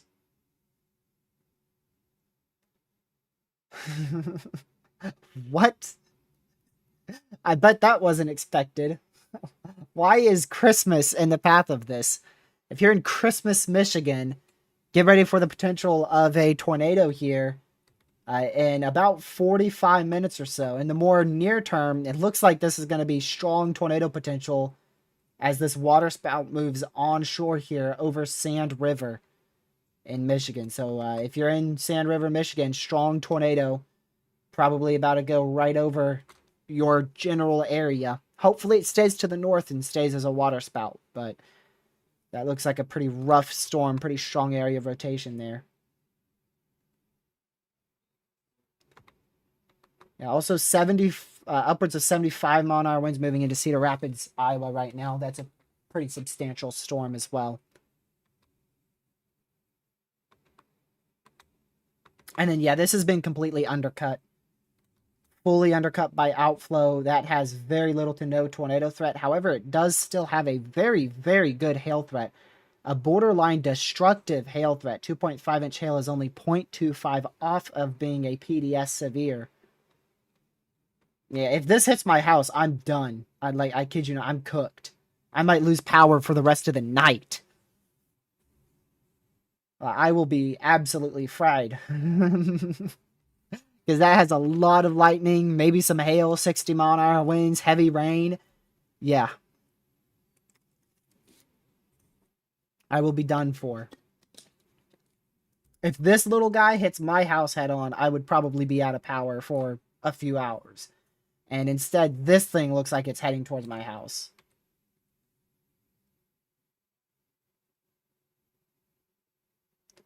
Maybe it will stay east, though. Maybe. Also, those left splits in North Carolina tend to die out very quickly. I've only ever seen one of them survive a long time.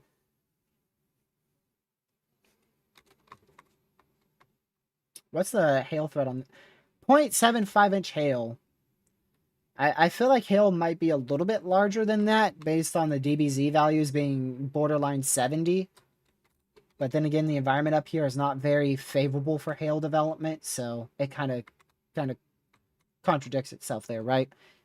You have a not favorable environment for hail, but also a lot of DBZ, so I just feel like that might be more than 0.75-inch hail there. Waiting for this next scan, and now that is most definitely a strong to intense water spout on the ground, on the water. Almost said on the ground. Most definitely an intense water spout on the ground. I just said it. Intense water spout on the water. Lord have mercy. Yeah, that's probably your first strong to intense water spout of the day. Who knows? That might be the strongest rotating thunderstorm of the day. It wouldn't surprise me. It wouldn't.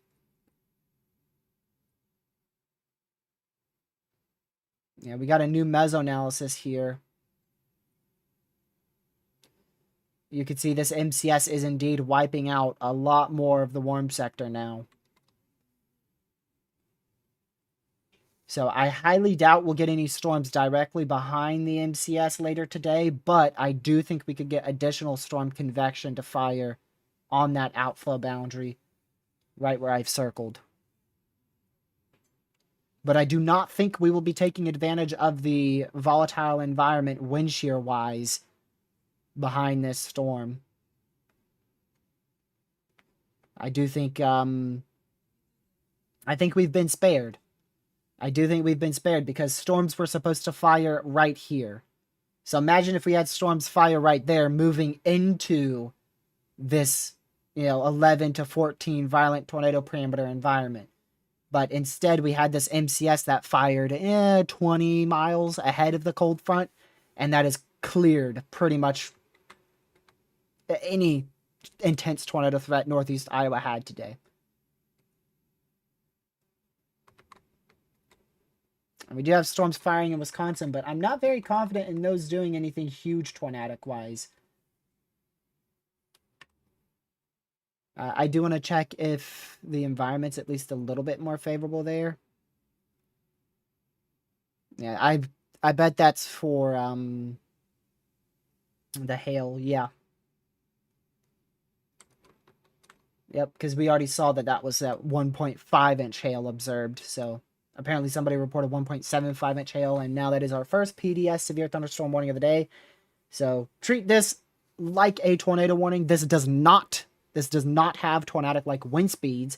However, the hail threat is extremely high with this. Up to baseball-sized hail will be possible with this. So 2.75-inch hail in diameter will be possible with this. A very dangerous hailstorm. So you don't want to be caught outside in that. You can see our temperature dew point spread a little bit lower out there in central Wisconsin. It's still 10 to 15 temperature degree dew point spread, so still could be substantial enough to prevent a very notable tornado threat from forming today. But we've already had one tornado, plus an intense water spout that is about to move on land, but hopefully it weakens just before it gets there.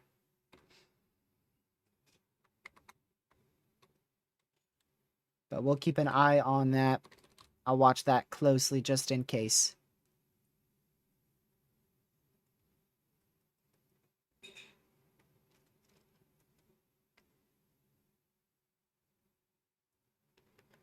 Let's see here.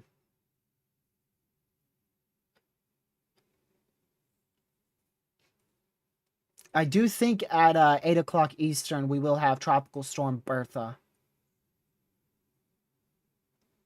If we take a look here, not that one, Meso 2. It looks a lot more well-defined now. Not great on still that northern side, but that's to be expected. Again, this is going to be a southern to southwest lopsided tropical storm. But you could see a lot more, there's your low pressure, and you've got a lot more convection on the south-southwest side of that low. Especially when compared to earlier today, those storms looked a lot weaker. They were still there, but looked a lot weaker. So I think at 8 o'clock Eastern, we'll have Tropical Storm Bertha. Big Bertha. Big Bertha won't be too big, though. It's actually going to be small Bertha. And tropical storm force winds will probably be confined to only that area in the short term. So, should call Big Bertha Small Bertha. It's a very ironic name.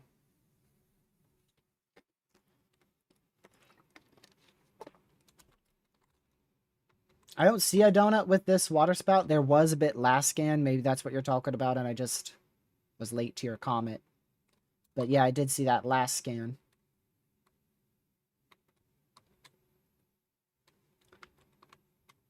Yeah, that's going to be a strong water spout that's going to barely clip land, most likely. It's going to move towards Sand River, but I'm pretty sure it's going to be probably lifted or weakened by the time it gets to Sand River. So we'll watch that. Who the heck does bro think he is? Look at that huge hook echo. What? Look at that. I'll have to watch for the next scan of velocity there. Okay, thankfully still extremely broad, but man, that is a ginormous hook echo. And very, very weirdly weak velocities for such a hook.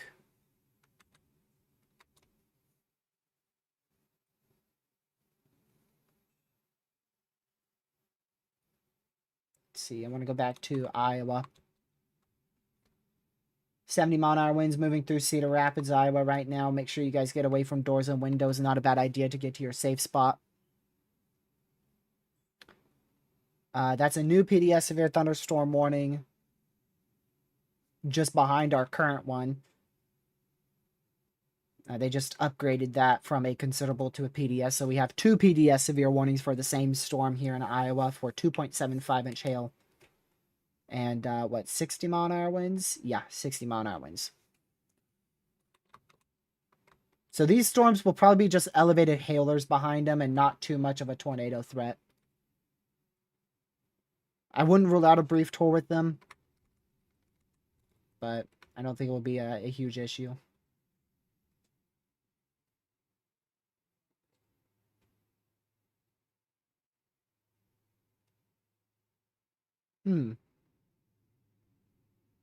Interesting. It looks like...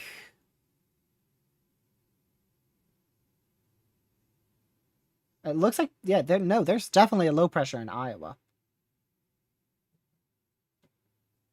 So this is all a warm front up here, isn't it? What does the WPC have it as? What? Strange. Where's my phone at? Oh, I hit it way down there. Yeah, WPC has it as a cold front. But to me, it definitely looks like there is a low pressure in Iowa. If you look here, this almost most definitely looks like a low pressure in this vicinity. And it almost looks like you have a warm front that's shooting up to the northeast of that. And that's what could be helping to fire these storms in central Wisconsin a little bit earlier. Because if you look at the HRRR, they weren't supposed to fire till 7, 8 o'clock. And they fired like 30, almost 30 minutes ago. Let me get my phone way down here. Got it. Wasn't anything important. Dang it.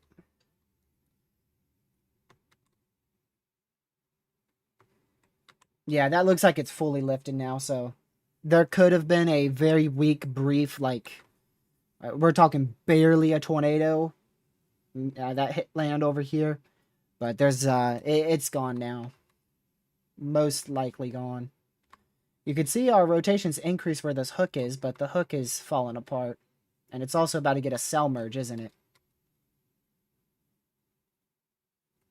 Yep, it's getting cell mergers. So that may help or hurt it. And this thing's gearing up to try to drop another tornado. These storms, we've had about three or four impressive cell cycles with these cells out here. That could have ended up dropping tornadoes and maybe even a strong tornado with some of them. And none of them have actually even produced a single tornado, at least right now. I mean, we had the one over water, which was a water spout, but in terms of over land, they've been fairly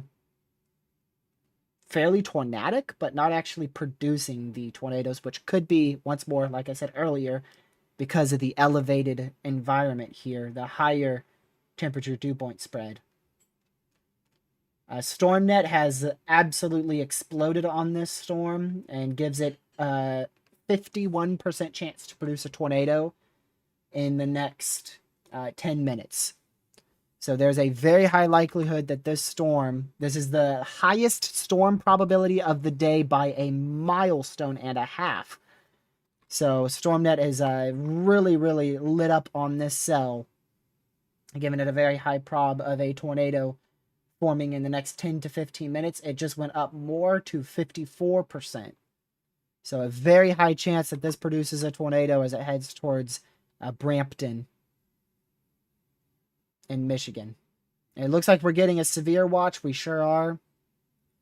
Severe thunderstorm watch just got issued for Davenport, Iowa, all the way into central Illinois.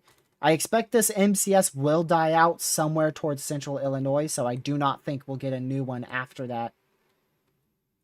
But there you go. New severe watch has just been issued.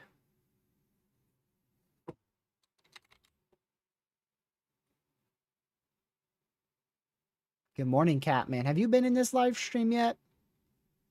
I can't remember if you were here at the very beginning or not.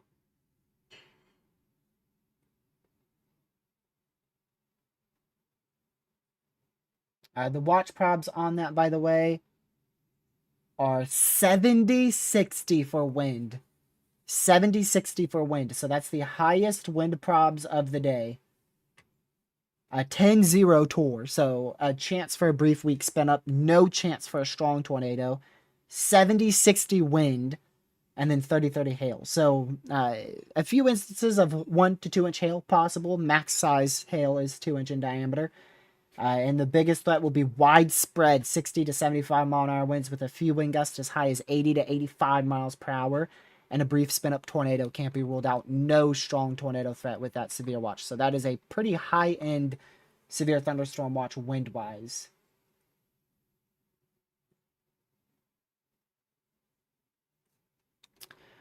Let's go back over to here real quick. I want to close some of these tabs out. My computer is hollering at me. I have way too many tabs open. We just got an MCD for a new watch to be issued in Illinois. How do I tell you that you issued the watch before the MCD? Like, hello? Y'all issued the watch before the MCD. It's supposed to be vice versa, bro. Recon also just went through what I think is now Tropical Storm Bertha. I believe that's now Tropical Storm Bertha. 4 millibars lower measured at 1,001 millibar. That's actually 5 millibars lower than the current one. So I do believe this is Tropical Storm Bertha now. Oh, actually, my bad. It is 1,002. I was reading the blue again. The blue is the wind. The red is the millibar. So it's a 1,002 1003 millibar, which is about 4-ish lower. It's about 4-ish lower millibars. So I do think that's Tropical Storm Bertha, and I think that would be designated here in about an hour. I think that will be upgraded to Tropical Storm Bertha. If you're just tuning in, you haven't seen the tropical storm yet. Here's what it's looking like. Pretty good. Actually, wow, this is high. Wow, weather-wise, this is high-quality satellite. Since when did they change this? This used to be a lot lower quality. That is very high quality. Do we have recon on here yet? I actually don't know. I don't think we do, but I would like to check just in case. I don't believe so. RIP. It's been like that the entire time, Catman. So there's your low pressure right there.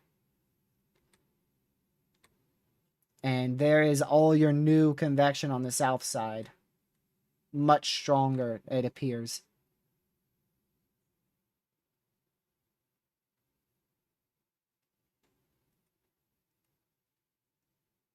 Let's see. I don't see Hurricane Hunters on here, but I may just be missing it.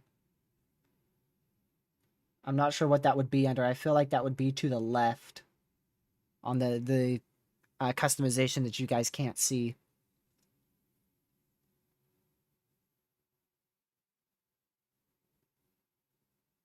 I'll have to recommend that to them. I'm sure they're already working on it, though. I'm sure it's already been requested. You know what? I'll do it right now.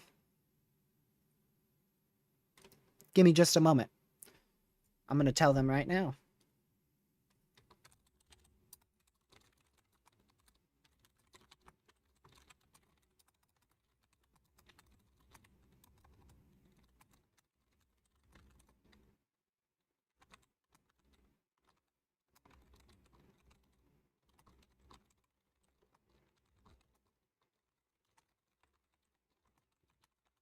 There we go.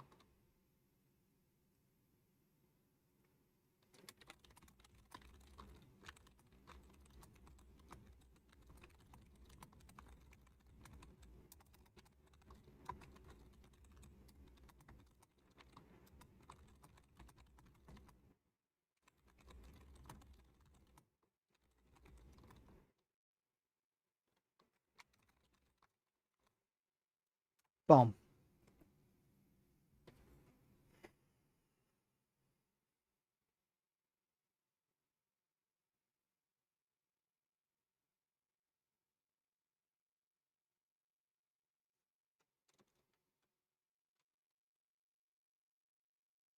That way I don't forget. Now I don't forget. Yeah, I do. I use that satellite site. It's in the description, buddy. It's in the description. What do you mean, do I use it? It's like the first link in the description. That's funny. This dude, bro. This dude. 55% now on StormNet. Did it again. For this supercell. 55% chance for a tornado to drop in the next 15 minutes out of this. Looks a little bit more disorganized, but StormNet is extraordinarily high on probabilities. Again, by far, and it's not even remotely close, the highest probability of the day.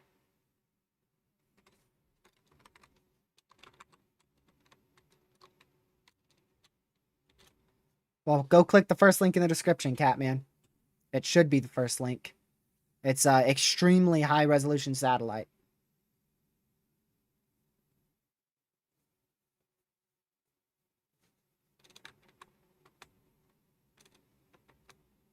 Yeah, this storm did fall apart more west of Christmas. Hopefully that keeps on going. We are about to lose. We just lost this tornado warning. Well, not yet. Give it about 30 more seconds and it will be gone. A little bit longer. And we do have more elevated convection firing off of the outflow boundary that has now actually gotten severe thunderstorm warned for Eldora. So you guys aren't done. Those behind this MCS, you aren't done from a severe threat. You're almost done from your Tor threat. I wouldn't rule out a brief spin-up tornado threat from those who have gone through that MCS already out in this area. But the main threat by far is large hail. It's going to be more of elevated convection.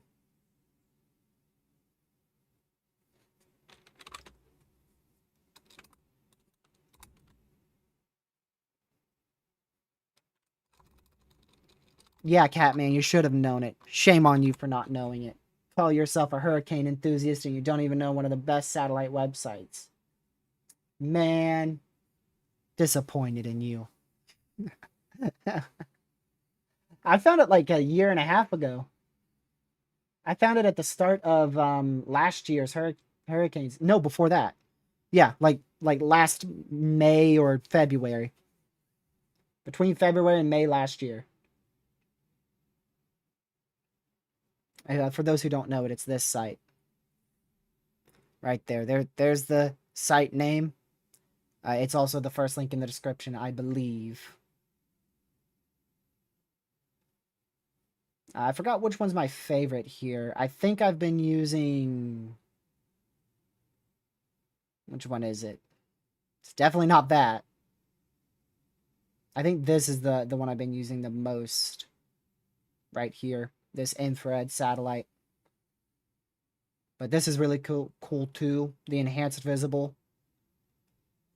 I really like the enhanced visible one. But I have to say the product that I've most used for this hurricane season already is Cyclonic WX. Go to the interactive map. Go to satellite. Go to mesoscale 2. And it's going to be this one right here. Roy Water Vapor. I have used this by far the most this hurricane season. It's been my most looked at product. And then as I've used obviously before on stream, the Google DeepMind ensembles, some of the best ensembles out there. Let me see, can I turn this off? There we go.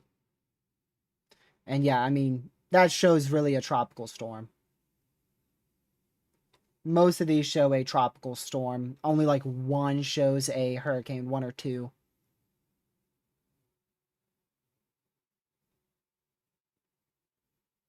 There you go. There you go. That's it. Most show a tropical storm. And most show it now, which is why I think it's going to be classified as a tropical storm here in an hour.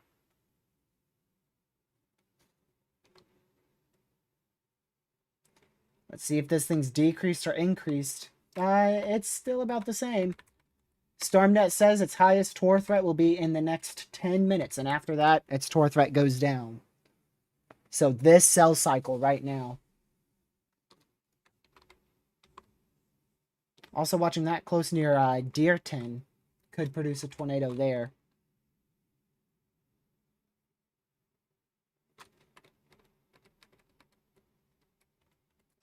Like I said, StormNet not very confident in any of Wisconsin getting in on the tornado threat.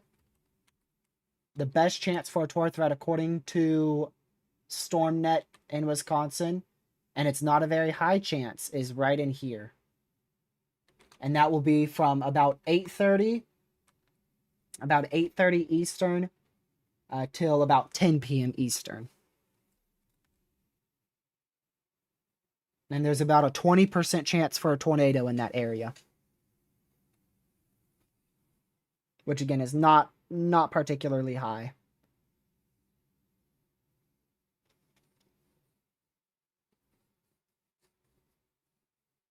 I've only ever seen StormNet screw up one single risk.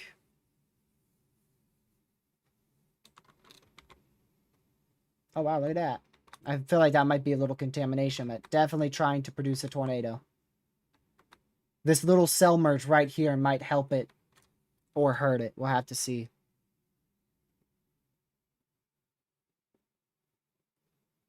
Oh, thank goodness it's going to miss me. I was hoping it would go a little bit east. It looked like that. I don't feel like losing power for 24 hours. I don't feel like that. So I'm glad that thing's missing me. No, thank you. No, thank you.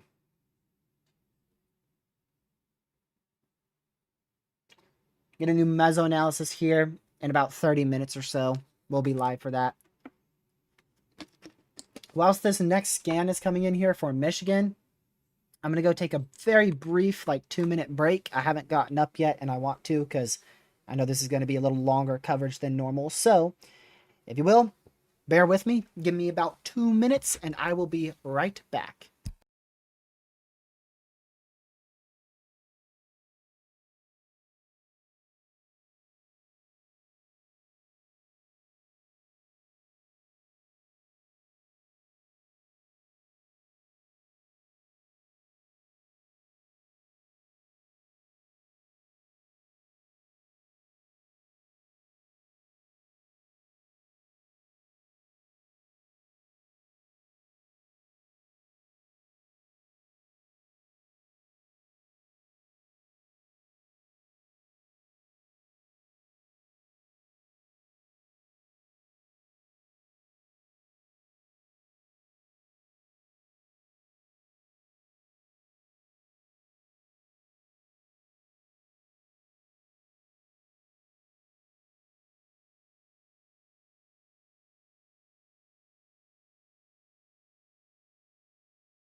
I hath returned. Boo. Yeah, I figured this cell merge is screwing it up a little bit. Have you guys been hearing those pings this whole time after I thought I turned them off? Did you guys hear that ping? Streamlabs says you did, but I know sometimes you guys don't.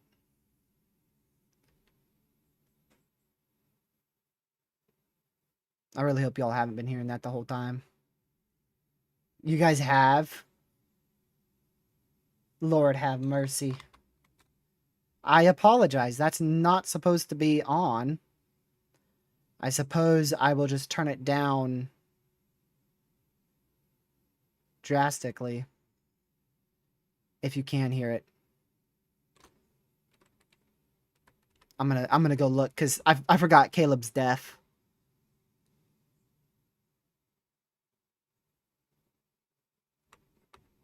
No, you guys didn't hear it. He's capping. He is capping. Y'all can't hear it. Did you guys hear a new tornado warning was issued and the beep with it? He's capping. Yeah, that's about to drop a tornado right now. A 58% chance for a tornado out of this in the next 5 minutes. 58% chance. So this is likely going to drop a tornado at any given second, or may already be as it's heading towards Brampton in the upper peninsula of Michigan. A tornado also remains possible out of this storm heading towards Christmas. It's not been able to organize very well after getting off of water and moving on land, and it's also going to be running out of a good environment. So we could still see a tor threat out of this for the next 30 minutes or so. But I think the bulk of that tornado threat on this particular storm heading towards Christmas will be concluded around 7:20, 7:30 Eastern.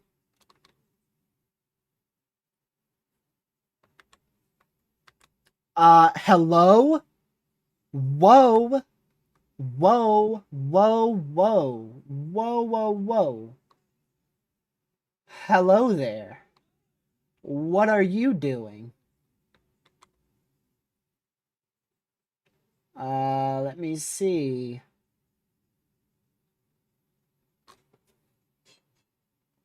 What is little bro doing? There's another outflow boundary, a third one.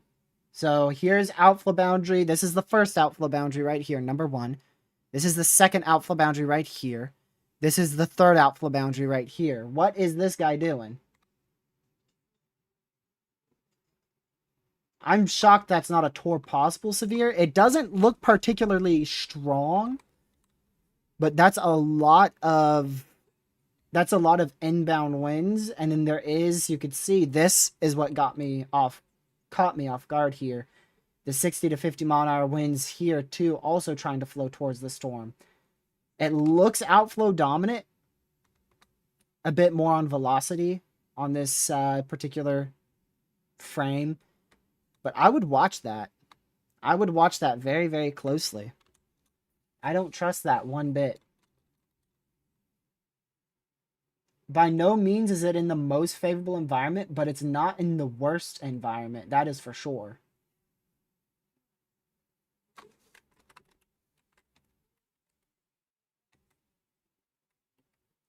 Let's go back up to Michigan. I'm a little surprised. It's already broken apart. That may have dropped a tornado, and it may just not have picked up a lot of debris to be seen on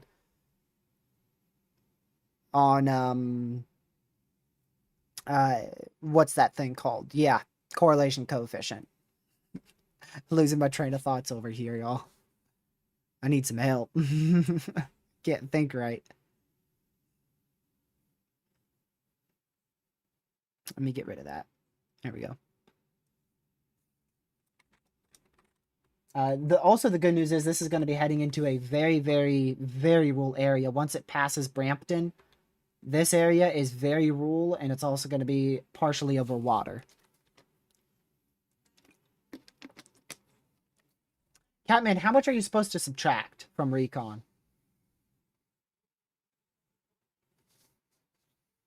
How much is it? Because if we go into here, we go to flight level wind speeds. They've got almost 40 knots. We'll round it to about 38 knots. Push it down a little bit. So if you go 38 knots to MPH, right off the bat, tropical storm force. But I feel like you're supposed to take off a little bit because it's flight level winds, and flight level wind speeds are never the same measured wind speeds as what the NHC goes for. So I feel like 43 miles per hour. I would probably say that's closer to 35. It's supposed to take off about 5 to 10 knots. So if I take off, we'll just go with 8, right? 30 knots then. 30 knots. 35 miles per hour. So I don't think that's tropical storm force winds yet, but it's close. I think the NHC will call it Bertha at 8 p.m. I believe they will.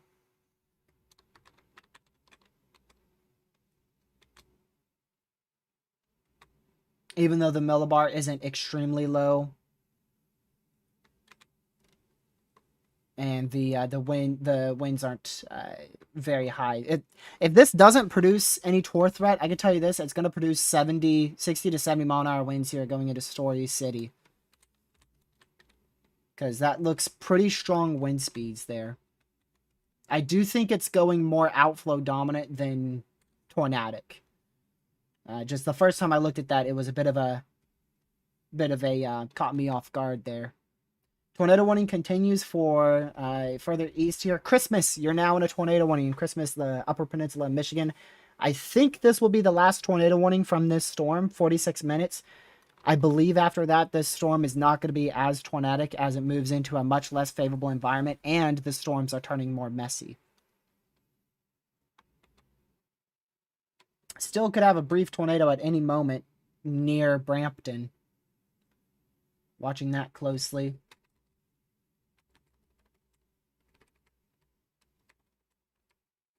StormNet, I tell ya, it has never been very confident on these storms, but it still gives them a chance.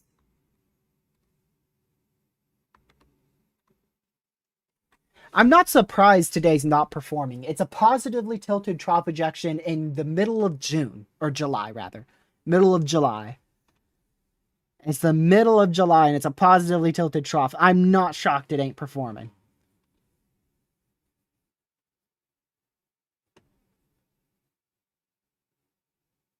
No shocker. Y'all talking about food. Thankfully, I ate very small. I ate a huge meal at 11 a.m. and then I ate a small meal at 2 p.m. when I was talking to Lucky for the first time in what felt like decades. So I'm not very hungry yet.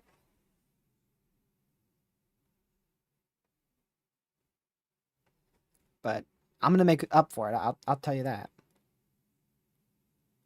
No way. That's crazy. Hello.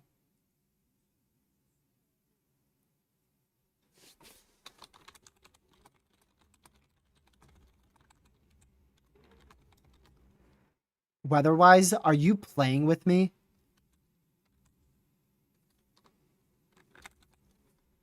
Weather-wise, are you freaking playing with me? You guys know I just texted weather-wise when hurricane hunters are coming, right? Look what they just put out. This is 60 seconds ago on Twitter. Strap in, we're going through the eye wall at 11 a.m. Tuesday, July 21st. That's tomorrow. Are they playing with me? Did they really just announce hurricane hunters are coming to Weatherwise minutes after I texted them if they're coming to Weatherwise? Hello? Are we for real?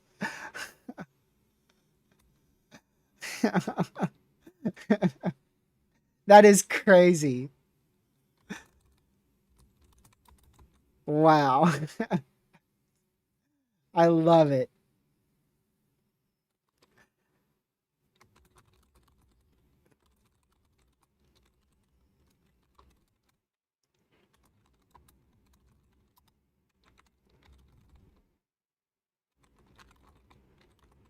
Wow. Weatherwise has got some jokes, bro.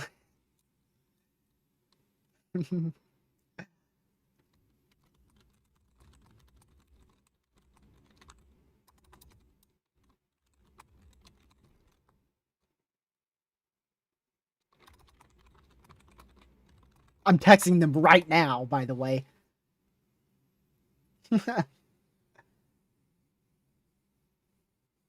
I cannot believe that. I literally have the message, y'all. I have it. If I'm not going to show you because it is DMs.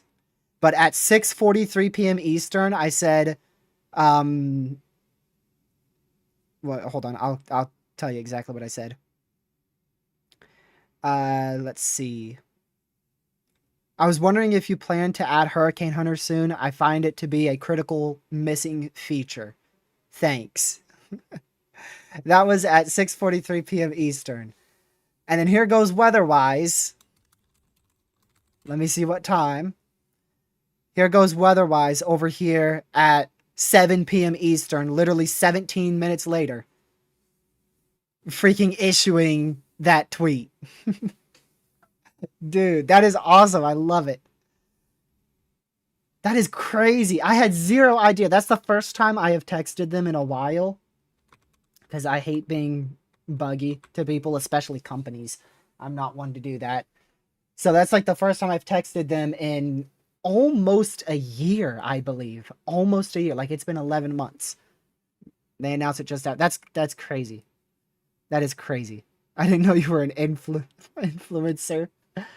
I think anybody who uploads videos on YouTube is an influencer, no matter how small you are. If you're not influencing somebody else's lives on YouTube, you know, if you're getting 0 views, you're influencing your own and hopefully creating a passion. I hate how the weather community tends to be so competitive. Feels like there's not enough views to go around for those who especially deserve it. But hopefully those who deserve the views eventually get out there, put enough work in, and get noticed. Unfortunately, YouTube algorithms very, very mean. Very mean. Wall cloud report in Chicago. I thought you were kidding. Cap. Cap. Cap. That is crazy. I can't get over that weatherwise moment. That's got to be like one of the top 5 craziest moments I've ever had on stream.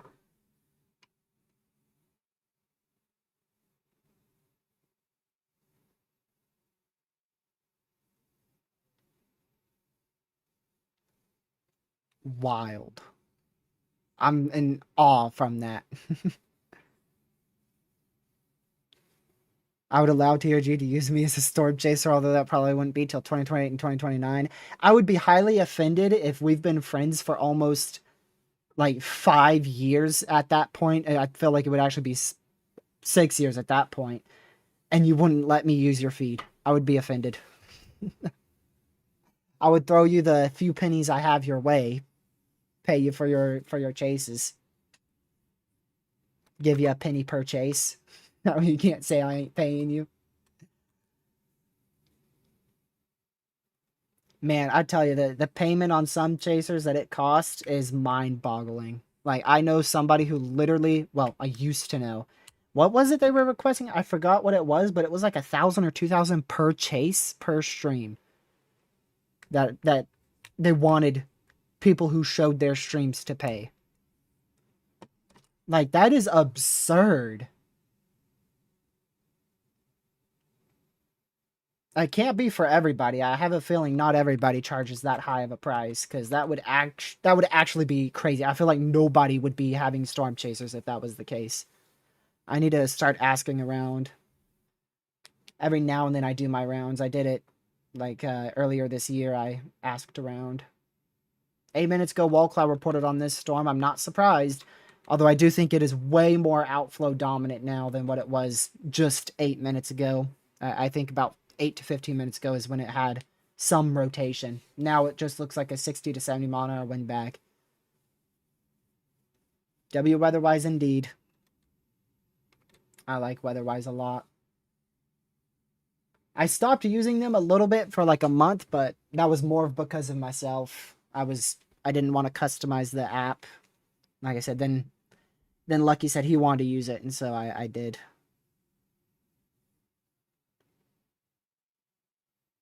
Took me a while.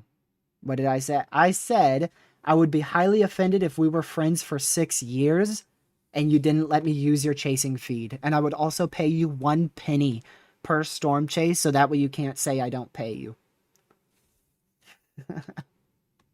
That's what I said.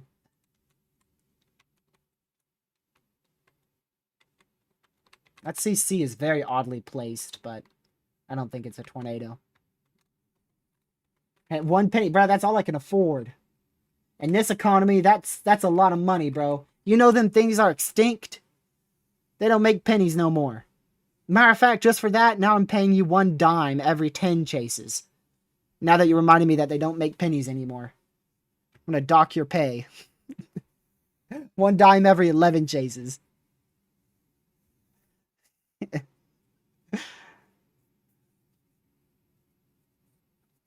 That's crazy.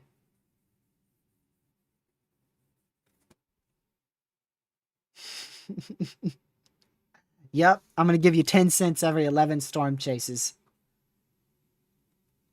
What did I miss? Not anything too crazy. The craziest thing you missed was at 6:43, I believe it was, Eastern time. I texted Weatherwise if they would add hurricane hunters anytime soon, because I thought it was a critical missing feature. And 17 minutes later, after I texted that, they announced that what I believe is going to be hurricane hunters. If you go to their Twitter page right now, and you go to their announcements, they said 11 a.m. Eastern time, Tuesday. Strap in, we're going through the eye wall. Which I believe has got to be hurricane hunters. I mean, what else would it be? And that was, like I said, that's probably the top 5 most craziest moments I've streamed. And that's wild. That's wild. Again, that's literally the first time I've texted them in like almost a year. Very close to a year, like 11 months. First time in 11 months I've texted them.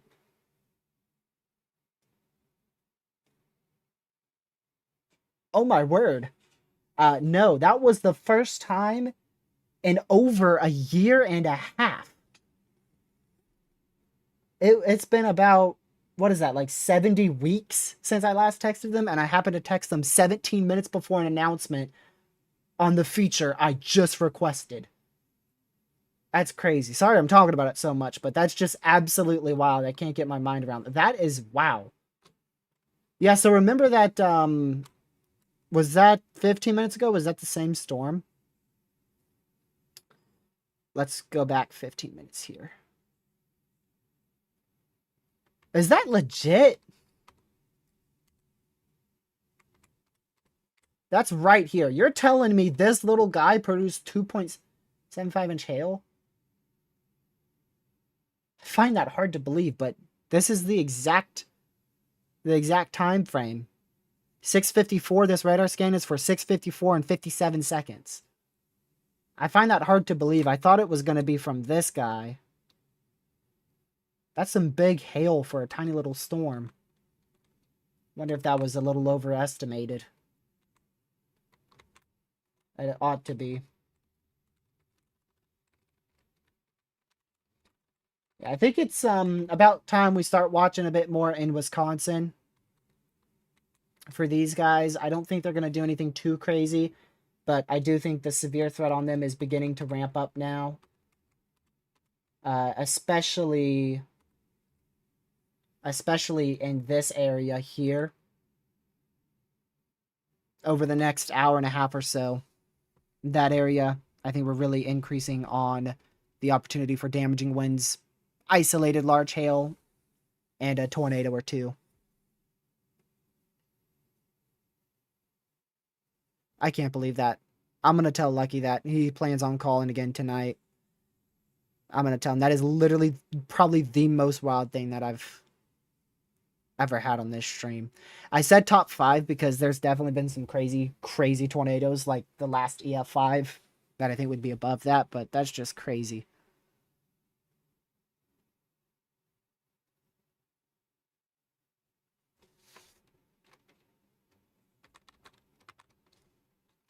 You know, yeah, I saw that little area of rotation. That's in the Upper Peninsula of Michigan. That's the only area I'm watching for rotation. I think this storm in Rapid River, I believe, is done. I wouldn't rule out a brief tornado with it still over the next hour or so, but I think it's about done. And then this storm, I think, will be done in about 30 minutes. So I think the chance for tornadoes, there are no active alerts to display. Are you kidding me? No active alerts? Bucko, there's 2 tornado warnings and freaking 23 severes. Turn something on. Thank you. Overlay be bugging. Nothing to display. I'm going to refresh it.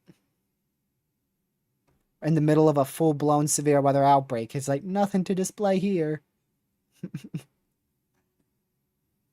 Refresh. Refresh. And refresh. I have it as 3 separate browser sources, so that way it's more clean.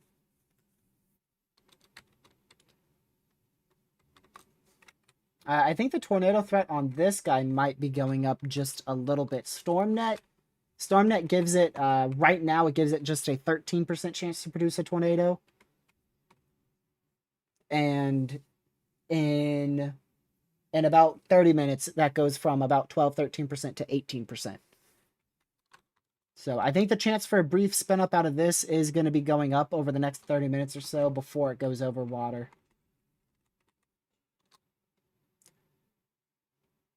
But we very honestly, if, I don't know, in 31 minutes, I feel like this storm might be worth a tornado warning. But there is a slim chance we could go tornado warning list here in 31 minutes. Boeco going sub-severe. It should be very close. Yep, it is starting to go sub-severe. I thought that would happen more towards like Galesburg, Illinois, but it's actually happening now. Let me see what StormNet says. Yes, StormNet drops drastically on the wind probability. But it does still have some damaging winds being possible towards Macomb here in about an hour or so. So it does still keep at least the chance for 60-mile-an-hour winds there. But in the short term, it actually does decrease the wind threat on this from... it's actively 70%. Drops it from 70% down to 50% in the next 30 minutes. And this was at a... I believe it was at like I think it was at 100%. I'm not sure if it goes up to 100, but it was the maxed out probabilities about an hour ago on this Bow Echo when we were dealing with the 70-mile-an-hour wind gusts on it. I believe that this should be warned for 70. Maybe even 80, considering how close we are to the radar now.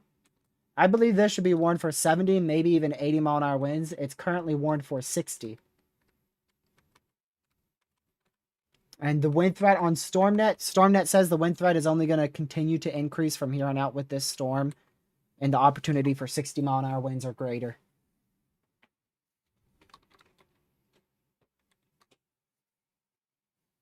I want to go to the HRRR 22Zs coming in here. Yeah, see, HRRR keeps it alive for about another 45 minutes or so, but then it dies. It just kills it.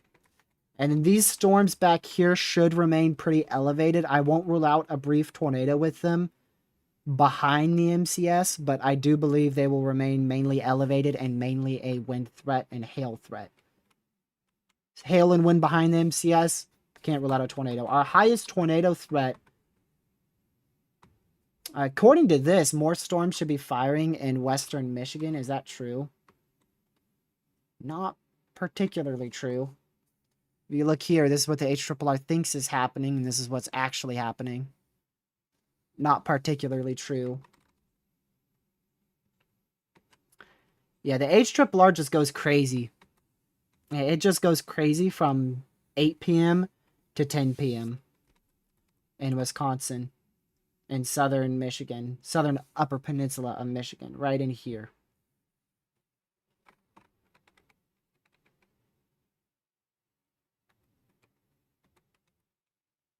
I feel like, I'm going to be honest with you, I feel like a lot of those updraft helicity tracks are hail, not tornadoes.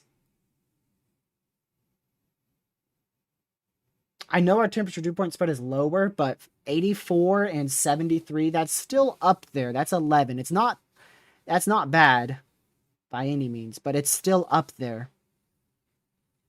I feel like those storms are going to be a little bit more on the elevated side. And we're still trying to get a tornado out of this storm south of Christmas.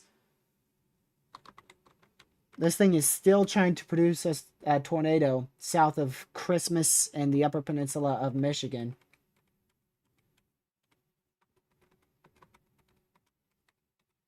So we'll keep an eye on that. I want to go to Wisconsin again, and I want to head towards this area of Wisconsin. StormNet is lighting up on a chance for a brief tornado with this storm.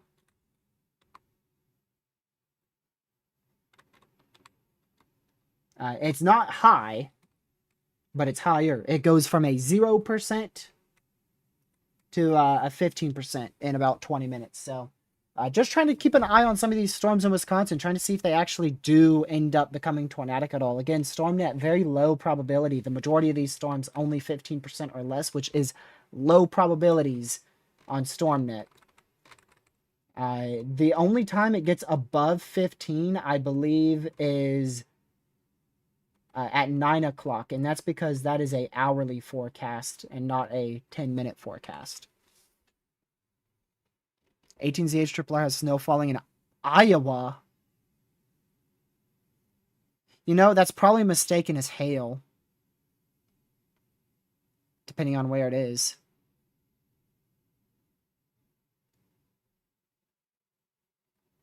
What are you using to see that?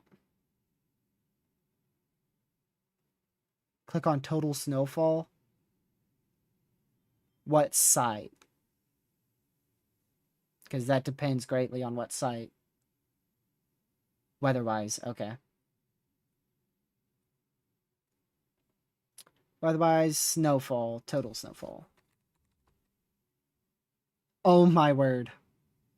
Yeah, that's not even where the hail is, though. Maybe with those storms up there, that could be where some hail is, and this one up here. But I don't think these storms... Let's see if there's anything on weather-wise. Oh, well, this is the 18Z run, so it is. Yeah, so it's literally picking up on hail depth. Literally picking up on, like, hail slush. Guys, I found a new way to look at updraft helicity tracks. It's using total snowfall. Well, Caleb found it, actually. Not me. It's a new way to look at updraft helicity tracks now. New meta. New meta just dropped. New strat. We got a new strat, y'all. You want to know if it's going to be some big-time hail? Look at total snowfall. Apparently. I'm waiting to see if we do get a new, an early new Outlook from the NHC, because I know sometimes they issue the Outlook early. So I hope it's a little bit earlier. Ooh, good storm to my north. Well, to my northwest. Gracious. Okay, never mind. That is so far. I thought it was like near here. I didn't realize it was up towards Pulowski. Uh-oh. Uh-oh. Lucky's gonna get cooked. Lucky's about to get cooked. It's still like an hour and a half from him, but he's about to get cooked. Come on, text him.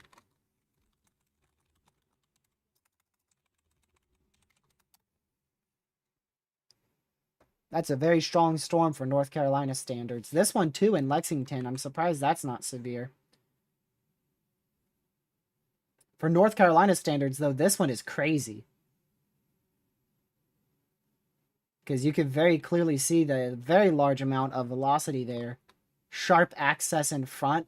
This probably has a killer-looking cloud out here. In Green Level, Hall River, right along Interstate 40 and 85. This is the exact interstate I take to see Lucky if we're doing big storm chases.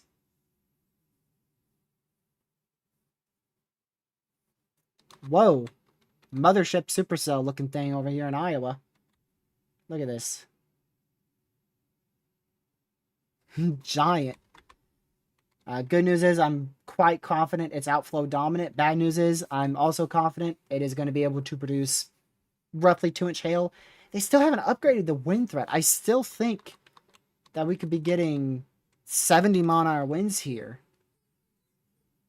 The winds aren't as high as the last time I checked. They were up to 80, 76 on that one, but that's nitpicking it. But still, 70 mile-an-hour wind. There it goes. Okay, never mind. Forget I was saying anything. But it was showing 70 mile-an-hour velocities for a good 10-15 minutes there. Never mind. Forget me, I guess. Yeah, they did go tornado warning list on this storm for Ensign. Again, this one might be one that gets tornado warned. The timing today is impeccable. It is insane. I am on top of it. Holy crap. I'm in. I just called that. Wow. That was instant. Catman, can I get a clip of that, please? I think that was the best timing I've ever had. That was instant. Right when I said that. That was literally instant. Wow. The timing on that was wild. If you can't clip it, I'll clip it later. I'm gonna write a timestamp down. 22 hours, 54 minutes. 2:54.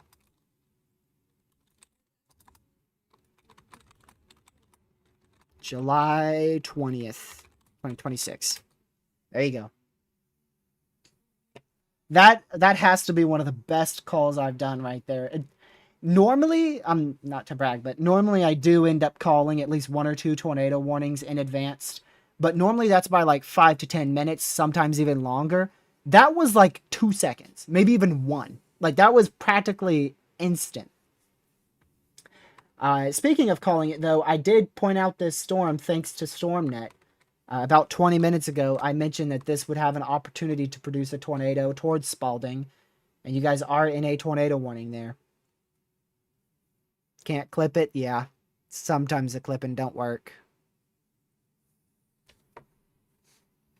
I don't know if I have it turned off or not, but let me see. Yeah, mine says I can't clip it either. Gotta love you, YouTube, man.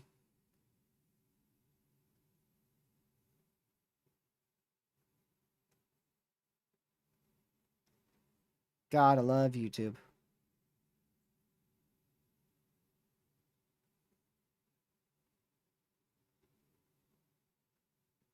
Okay. I'll look at that a little later. I got the timestamp saved and everything, so I'll clip that off a stream.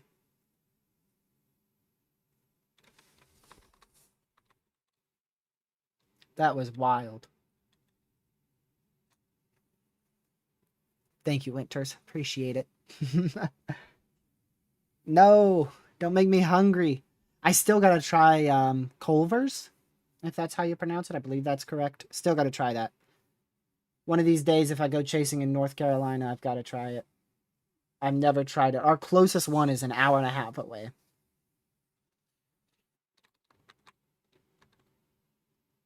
Man, I'm so used to using the Weatherwise app. The browser runs a little bit better than the app on my computer. See, we almost went tornado warningless, y'all. There is only one tornado warning in effect. If it wasn't for this storm, we would be tornado warningless. How about some chicken, Catman? Chicken casserole, broccoli casserole, some chicken and dumplings. I like chicken. I like chicken.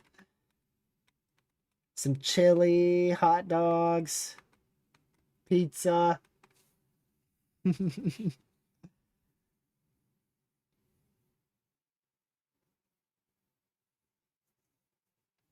Poor Critty. Let me see. What did Critty say? Does it change anything that Bertha is doing a center relocation to the southwest? Or, nah, I doubt that would change much at all. Unless it's like a drastic, like 20-mile shift. Like if we're talking about changing from here to like down here. I don't know how many miles that is. That's a lot more than 20 miles. It would have to be a very drastic shift. I do see that it's turning a little bit more southwest. You can see, yeah, this is a tropical storm now. I'd be shocked if it doesn't get called Bertha. You can see on the latest frame how these towers are starting to cover the center now. Again, we're not expecting this to be a fully wrapped around tropical storm. This is expected to be a south to southwest lopsided tropical storm. We are not expecting it to be a full wrapped around eye per se tropical storm.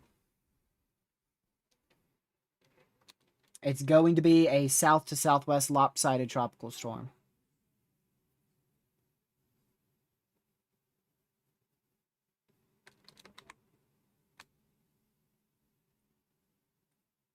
Yeah, just watching these storms in Wisconsin, they fired early, but they're taking longer to intensify.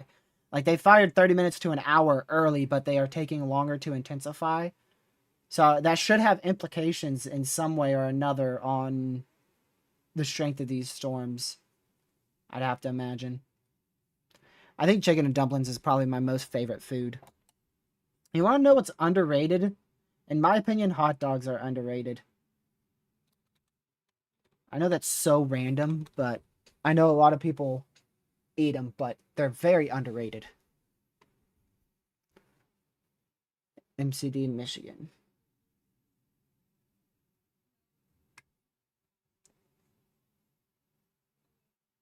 Let's see. Oh yeah, I saw this one. I just forgot to show it to y'all. Watch issuance, whether it be tornado watch or severe watch, is likely across the far southeastern Upper Peninsula of Michigan, and the northern oven mitt of Michigan. I was trying to think of what to call this. It's an oven mitt. Sam, I haven't had those in a very long time. I used to eat them, I think, of like every day for breakfast, but then I stopped eating breakfast because I wake up later. I used to wake up at like 7 a.m. This was a long time ago, though. Now I wake up closer to 10:30 on most days. The earliest I've gotten up this year was 4:30 a.m. Woke up at 4:30 a.m. to go drive to the coastline of Eastern Virginia and back for my birthday. We went to a theme park.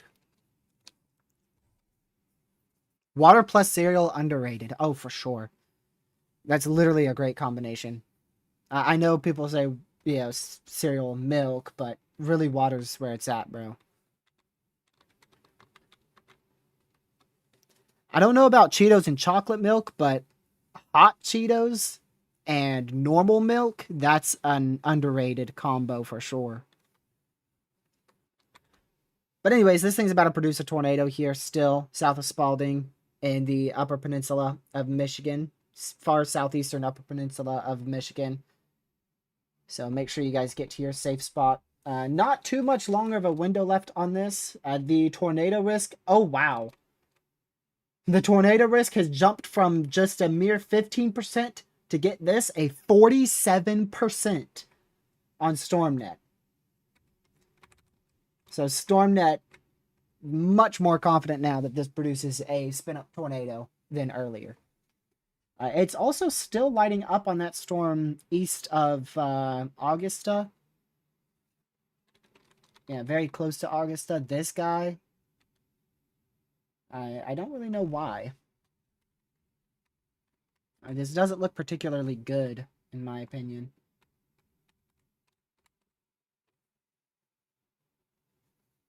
But we'll watch it just in case. If StormNet has probabilities on it for a tornado chance, we're going to keep an eye on it.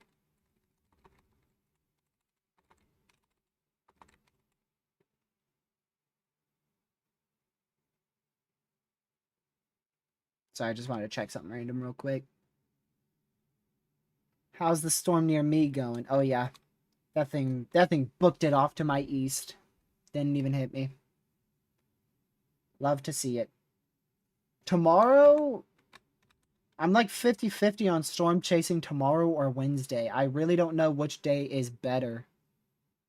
The problem is tomorrow's main risk, if I chase, it's going to be to the north and east.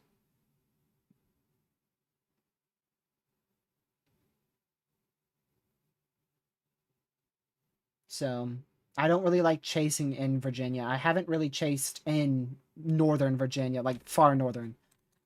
Most of the time, I don't go past Rocky Mount. That's where I stop. I've chased near Danville. I've chased South Boston. I've chased Hillsville, even up into Pulaski. But most of the time, I stop right at that line. Christiansburg, Rocky Mount, Chatham. I don't go more north of there, and I haven't been east of South Boston storm chasing wise. And actually, yeah, I've been all the way over here to Virginia Beach. That area.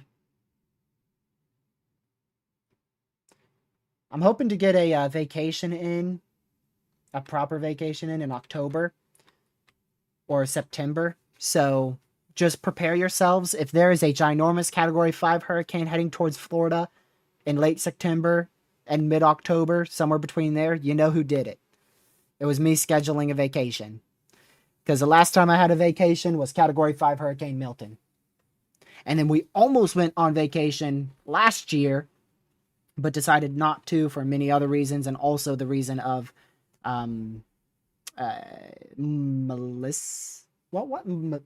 Doesn't sound right. Was it an M? Was it Melissa? I think I might be going crazy.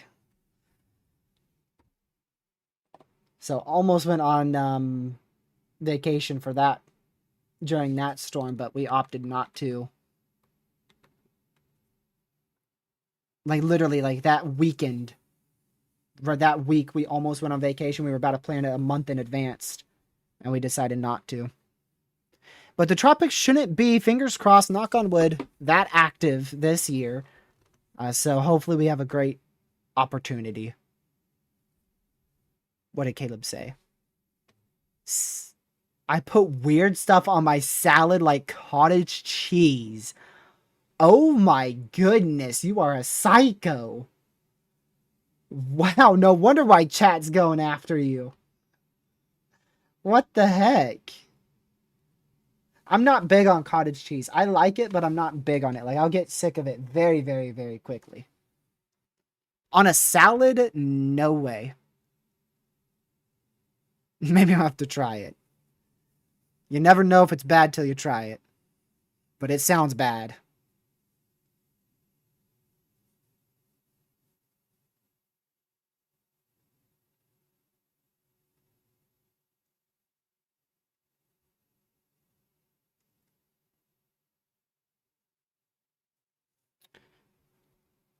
Let's see.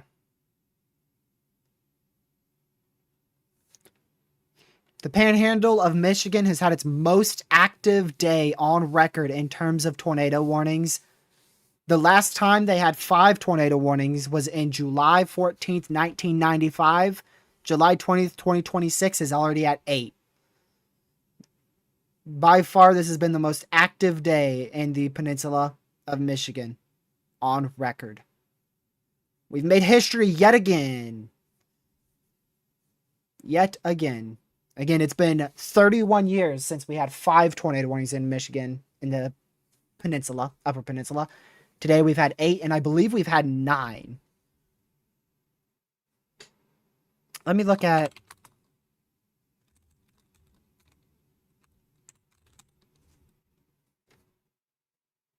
It's for a specific National Weather Service jurisdiction in the peninsula of Michigan.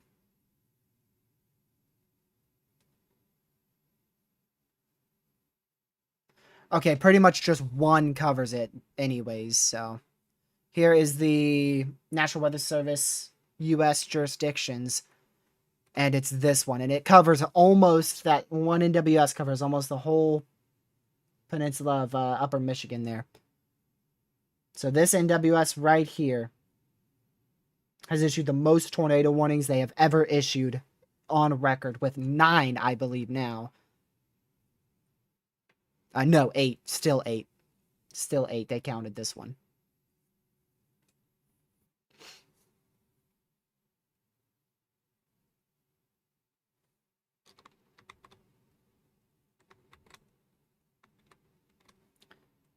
This storm's strengthening a little bit. We'll have to watch out for a brief tornado potential with that, but I don't think it's anything too notable.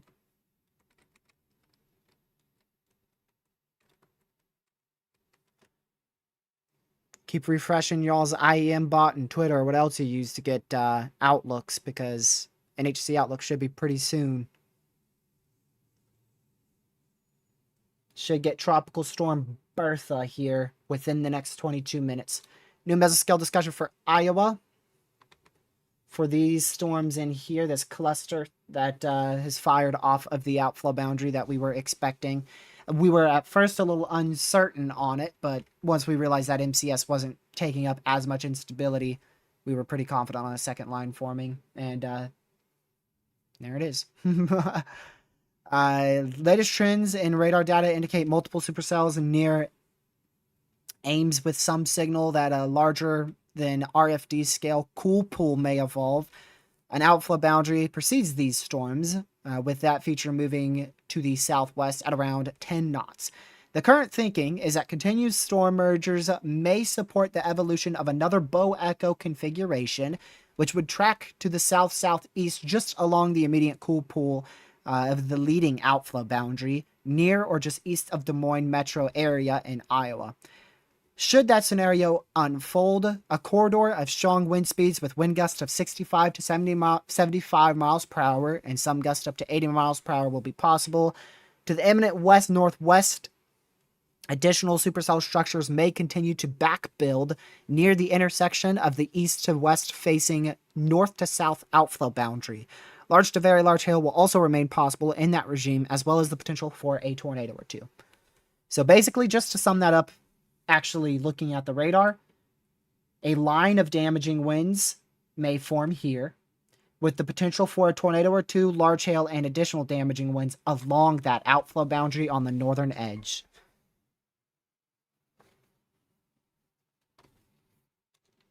And the mesoscale discussion is right there. Potentially focused, damaging wind risk through 9 p.m. Eastern. Next 2 hours, 20 minutes. What's up, Lucky?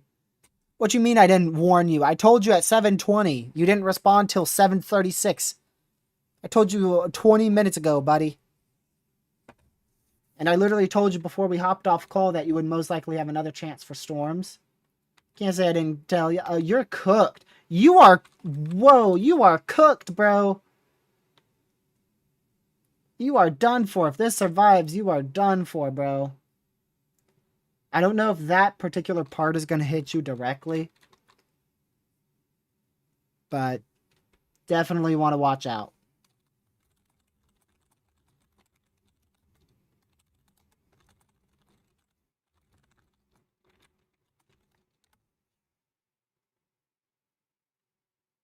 You're cooked. The infamous Lucky Dome. It hasn't been working too well, though. You got to be honest. It has not been working too well the last few days. I go back up to our tornado warning, the Upper Peninsula of Michigan. Still a little air rotation, brief tornado possible with that.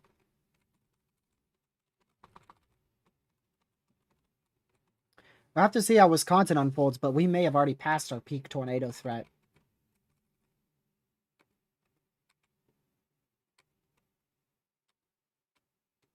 Our peak tornado threat might have actually been from 5 p.m. to 7 p.m. instead of from 6 p.m. to 8 or 9 p.m. Because these storms in Wisconsin are struggling, and I know exactly why. That wasn't sarcasm. Here you go. Boom. Spot the one problem, and oh boy, is it a big problem. If you can't see it, I'd be shocked. Anybody order some dry air? Like, holy cow. Anybody want some dry air? My word. An absurd amount of mid-level dry air. Absurd amount. And then also a little problem, not a big one, but a little problem because it's not the best. Mid-level lapse rates, only about 6.5 in that area. So mid-level lapse rates, and by far that dry air. Likely why this is not performing as expected in Wisconsin. And I don't expect it to. We'll probably get a brief tour out of one of these. We just got a report of something out here. Well, a funnel cloud a minute ago. Cap. But a report of a funnel cloud there totally was not just some scud. Let's see. All the storms have been going around me and forming around me. Buddy, you've been in like 5 severes this month. You literally have gotten so many storms. Oh, well, look who decides to join the chat. It's the other guy who barely even mods in my channel. What's up, Carson? We got 2 people who barely join the chat chatting at the same time. How about that? It's a moment in history. Take a picture. You won't see this often. It is a mod fest up in here. We got Legacy. We got Catman. We got Caleb. We got Carson. We got Lucky. We got Pete. We got 6 out of like the 8 mods we have all in the chat. Oh, we have Lucy too. That's 7. I think we have 9 mods. Let me see if I can name them all. Carson, Legacy, Lucky, Catman, Pete, Brooklyn, Parliament, Chip, Did I already count Lucy? I'd have to write them out so I don't name them twice, but we have 9 or 10 mods. I don't know if I counted any twice. I know my mods though. I'd have to write it out. Explain to TRG. Explain how cooked I am in NASCAR terms. You just got a severe. You are at Talladega, 5 wide on the final lap, final turn, and Carson Hocevar is about to put you in the wall. That is how cooked you are. You are cooked.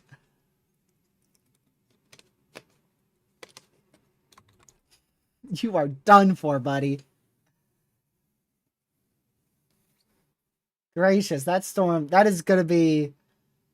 If that hits you head on, you are done. You're losing power for like a day. And that's going to be a very electric storm. Oh, yep. And Denny Hamlin's about to cross the line with side-by-side finish and beats Brad Keselowski by 1,000th of a second. There you go. Yeah. Gotta love it. Gotta love it. Yeah, Legacy's still live. I could have ended like 2 hours ago. I was thinking of it, but I told y'all I'd be here for a while, so I wanted to. I could have ended about 2 hours in. No, Brad already wrecked. You probably wouldn't be wrong.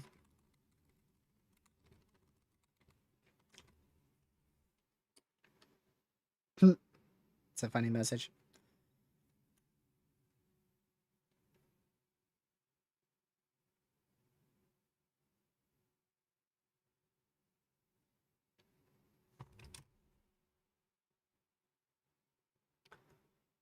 Let's see.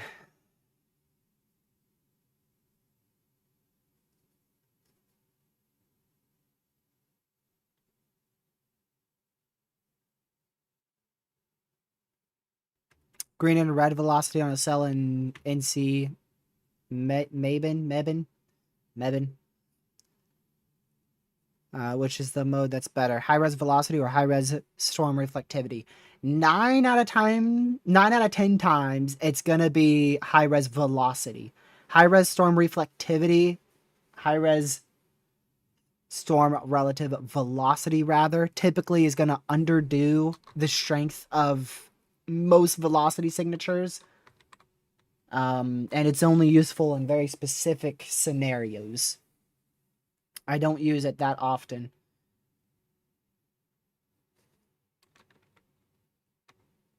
Let me see if I can find out where that is. Oh shoot. Yo, how is it over there? Are you in that area? If you're in that area, you're getting absolutely slammed by one of the worst storms of the year. This is literally one of the worst storms of the year for this area.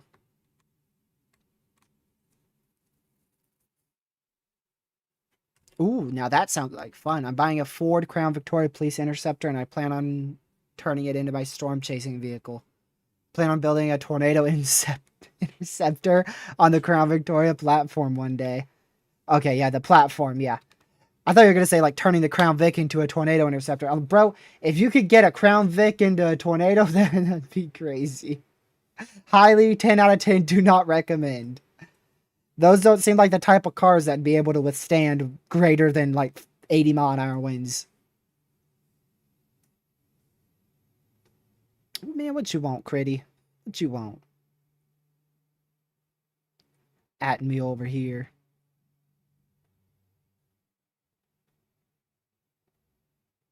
They got 47 knot wind gusts in Bertha. Subtract 5 to 10 knots, that's about 40 knots. Like I said, I think it's a tropical storm. They ought to name it at any second when they put this outlook out. I still don't see the outlook, so I don't think it's out. No, outlook's not. Wait, do they... They do an outlook at 8 o'clock, right? It's every 3 hours. Right? For tropical systems, it's every 3 hours, but for the tropical outlook itself, it's every 6 hours.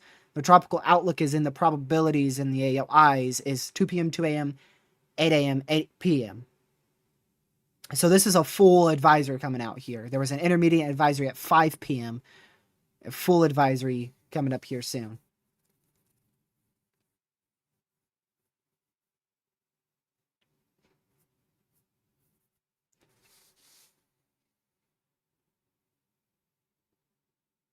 I don't see it yet, Sam.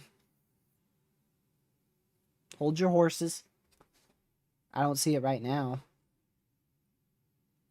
And it's not even out on IEM bot, which means there's no shot Weatherwise has got it. Yeah, I don't see it. I think you missaw.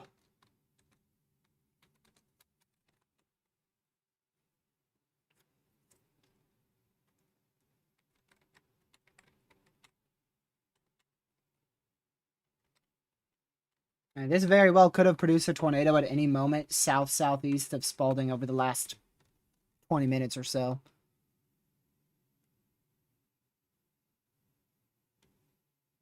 Beautiful rainbow where I am right now. Sweet. It's always nice to see rainbows. Think I could see anything tomorrow? Knowing where I live, I'm expecting nothing. I do think you're a little too far south. Yeah. You're close though. You're in the 30%. You might be just a tad bit too far south, but I do expect a widespread damaging wind outbreak across Virginia tomorrow. I think much of the state of Virginia will get damaging winds tomorrow. 40 to 70 miles per hour. The only area where that may not occur is right in our neck of the woods. I think the, like, 10 some or so counties in south central to southwest Virginia is in the least likely area for damaging winds. Let me see what NATOcast has. I don't think I showed you on NATOcast's wind risk for tomorrow. 12Z wind risk NATOcast tomorrow. I low-key forgot that. So there you go. Once again, the only area in Virginia that doesn't get anything crazy is those few counties in the far south-southwest corner of Virginia. And I think I'd be included in that. I don't think I'm going to end up in the 30% being realistic, even though I already am, I think. I'm in that 30%. It may be by half a mile, but I'm in it. But yeah, I think tomorrow will be a very widespread damaging wind event. Probably one of the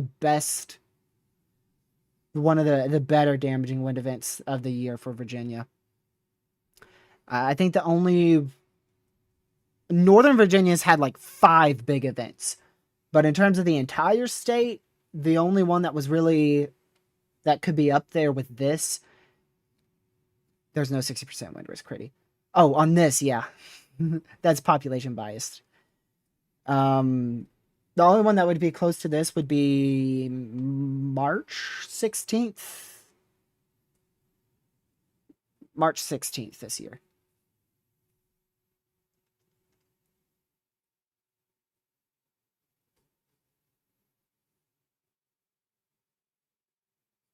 Or tornadoes that SPC was yapping about. We've had like 20-some tornado warnings today, including the most tornado warnings in the peninsula of Michigan ever recorded. So plenty of warnings, and I think we had at least 2 strong water spouts that thankfully weren't over land. One of those may have moved inland as they were weakening.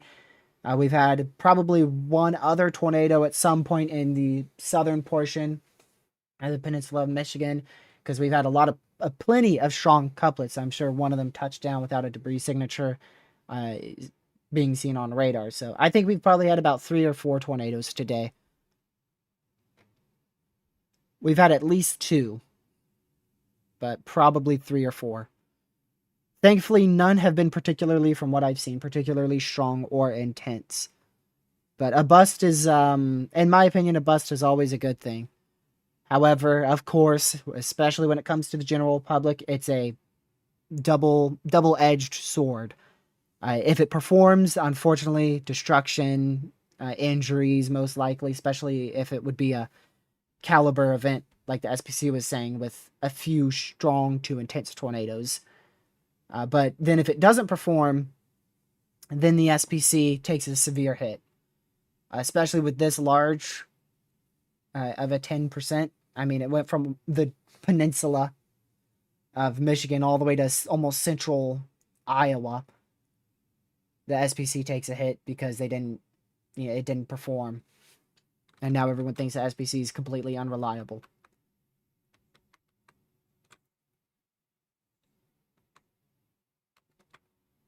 And there's the NHC. And there is Bertha. Bertha has been born. Tropical storm Bertha is now formed with a central minimum pressure of 1,004 millibars and sustained wind speeds of 40 miles per hour as of 8 p.m. today. Bertha is born. There you go. Wow. Legacy. How's Tropical Storm Bertha? Look at that. It's right over Tennessee. Yeah, just kidding. It's actually over the Gulf. I love when College DuPage does that. That's crazy.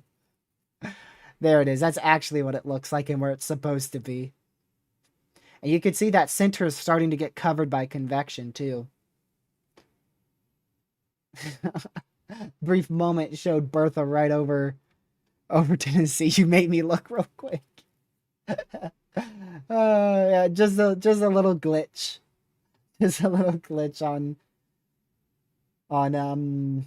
College DuPage.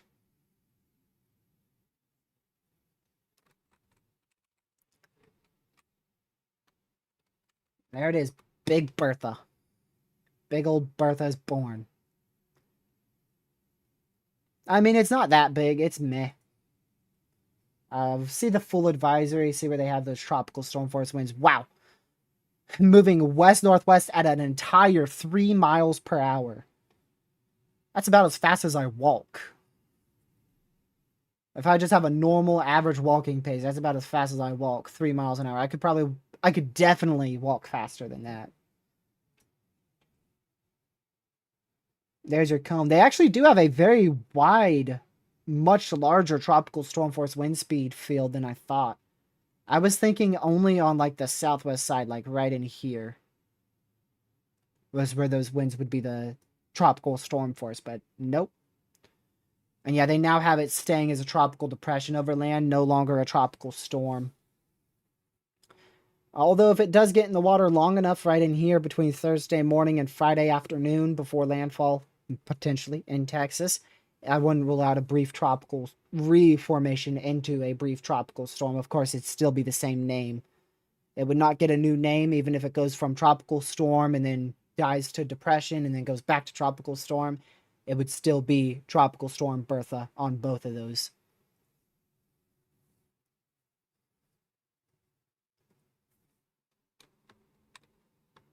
Velocities are weaker, but Lucky still could get absolutely cooked here.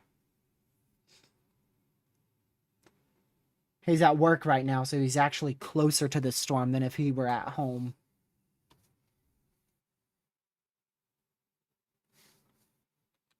That MCS is coming to fruition a little bit more, like the NWS, or rather the SPC said with that mesoscale discussion. 70-mile-an-hour winds now here with these velocities moving towards Des Moines, Iowa. So this is going to go, they said just east of Des Moines, but I think this is going to go right through downtown and the east side of Des Moines. I don't think this is going to miss Des Moines.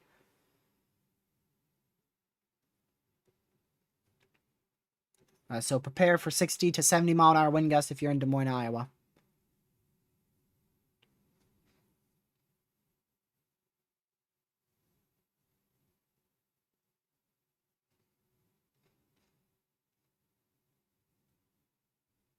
Let's see here. Apparently we have almost 100 not bulk level or bulk elevated level wind shear. Which is too much for storms. That'll definitely help tear them apart.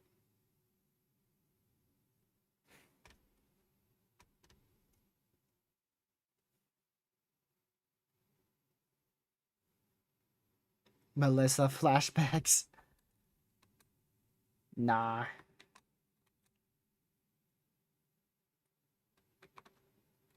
And by the way, the knots that I was talking about there, that was for these storms in Wisconsin. Why they're not really doing much. Still won't rule out 60-mile-an-hour winds, 1-inch hail, and a brief tornado or two with them. I will say there's a lot of reports of stuff over here. Another funnel out of it. And then this one's probably a funnel. And this one is a funnel. Yeah, so 2 more reports of a funnel cloud, and we already had one earlier. So there ought to be a funnel here on these storms. So we can't rule out a brief tornado with them, 60-mile-an-hour winds, and 1 to 2-inch hail. If they become big supercells, I wouldn't rule out up to 3-inch hail with them, but the opportunity for that may be getting smaller. I do still think, though, in about 30 to 50 minutes, these storms are going to become much larger and more severe. Here's the 23Z HRRR.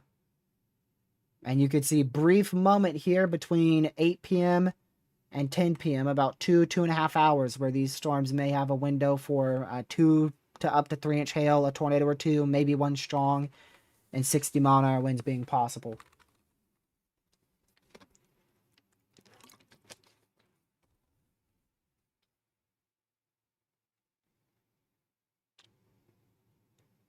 And still those storms in western Illinois and central to southern Iowa pretty rough. We lose this tornado warning in 13 minutes. I think we will go tornado warningless. I do not see any storm that is capable of producing a tornado outside of that one, and maybe the one that we have all the funnel clouds on. If we get another tornado warning, it might be for those funnel clouds. And this MCS right now doesn't look tornadic, but in the future it may be able to produce a brief tornado. And these storms, this is just dying out here.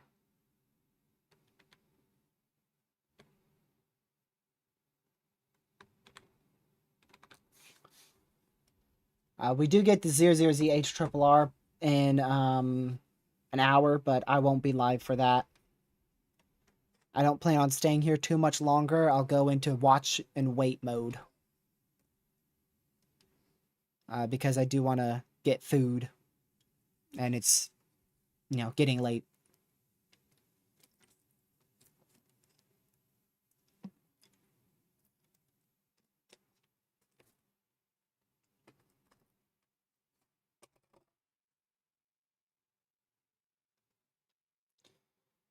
Tornado warning continues for just 12 more minutes. I've not been drinking enough water. I'm supposed to be 2 water bottles in. I just finished 1. Because morning convection in the morning getting out before the afternoon, does that mean the storms will have more fuel in western Ohio and have an SPC upgrade? I don't think the SPC will upgrade tomorrow regardless of what happens for western Ohio. I don't think you guys will be in an enhanced. Unless you already are in far south central, but you in particular aren't.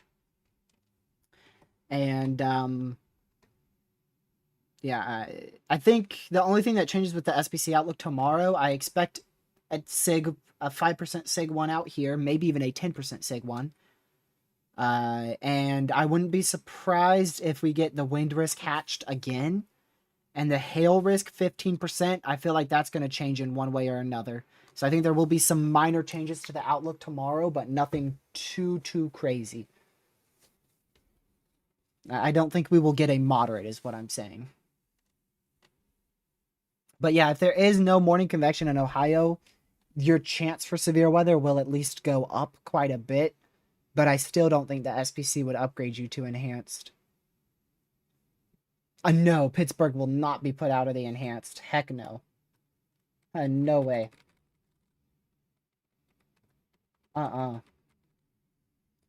There's a chance storms split and the worst is to your north and the worst is also to your southwest, but either way, the SPC isn't going to make an enhanced risk where there's a hole right over Pittsburgh. They're going to keep you in the enhanced risk, even if it looks like storms will go to your north and to your south. I am interested to see, though, if that 30% wind risk may be pushed a tad bit further to the south and maybe removed a little bit from over here, and that 45% curved down into Richmond. I think that's what, if I think that SPC may do that. I don't know if they will, but based on models at the moment, maybe remove part of this 30% in here, change it back to 15%, curve the 30% down a little bit more to the southeast like that, and then curve the 45% down into Richmond and southern Maryland as well. Because I do think the wind threat is a little bit higher out in this area than what the current SPC outlook is. I think that 45% pushes south, and I think that 30% goes to the North Carolina-Virginia border, closer to Roxborough.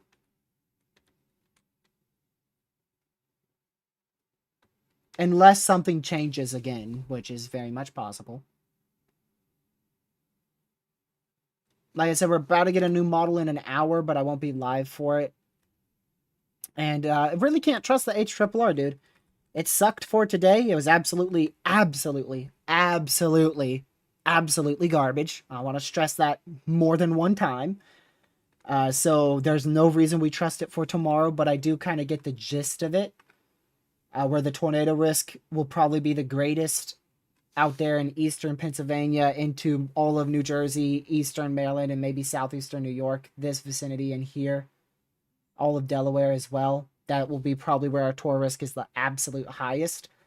The highest hail risk right now, according to models and some other things, looks to be in Kentucky. And the greatest wind risk, I mean, I think the whole area, right? I think from southwest Connecticut, southern New York, all the way back to Ohio, and all the way back down to Kentucky. I think that whole area is in a fairly high chance for damaging winds. I may have gone a little bit too far west, though. I think I went a little bit too far west into Ohio.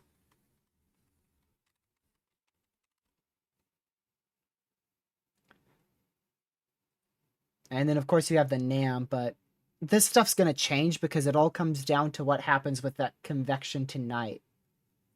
And if we take a look at the difference between the 18Z and the 23Z, look at the difference in the convection. The convection is already a little bit further south with the bulk of that MCS, but there's also some more lingering convection into central Iowa than the 18Z into central and eastern Iowa.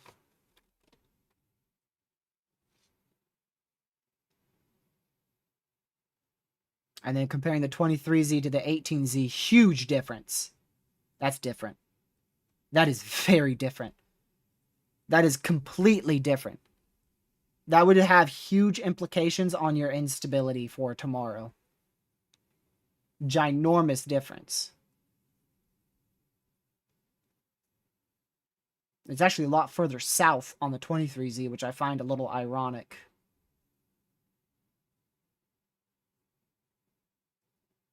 Big differences. We just got a special weather statement here for gusty winds.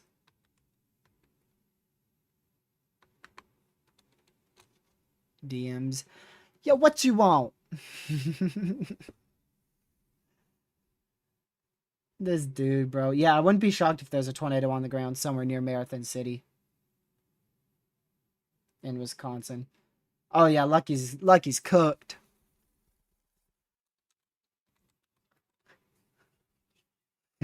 Did it have a shelf? Yeah, I think you did miss it.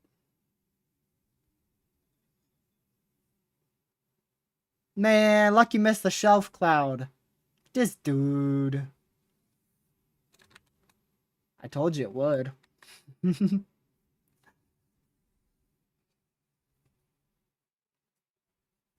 Yeah, you're in the whale's mouth, bro. That's what it normally looks like under a shelf. Get ready to get absolutely pelted.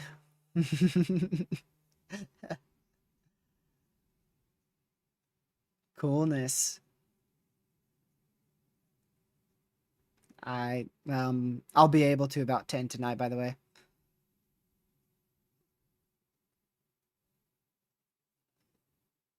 As long as there's not like a Tory or something. All right, bye. He's gonna get cooked. Fayette, Pennsylvania hates storms so much now, ever since our area almost got hit by a tornado. Very, very valid. Yeah, southwest Pennsylvania, far southwest PA, where you are. At least according to this might be the wrong area. It looks like there's multiple Fayettes, and it seems like two of them are in this area. Three of them. Why are they all in the same area? That one's a little bit more northwest. There's a lot of Fayettes, Pennsylvania, bro. Look, that's even more. There's more than that. But yeah, tornado risk is not particularly high in that area tomorrow. We can't rule out a brief tornado or two in western Pennsylvania in that area. Brief tornado or two can't be ruled out. But the main threat is going to be 1-inch hail and quite widespread 60 to 70 mile an hour wind gusts.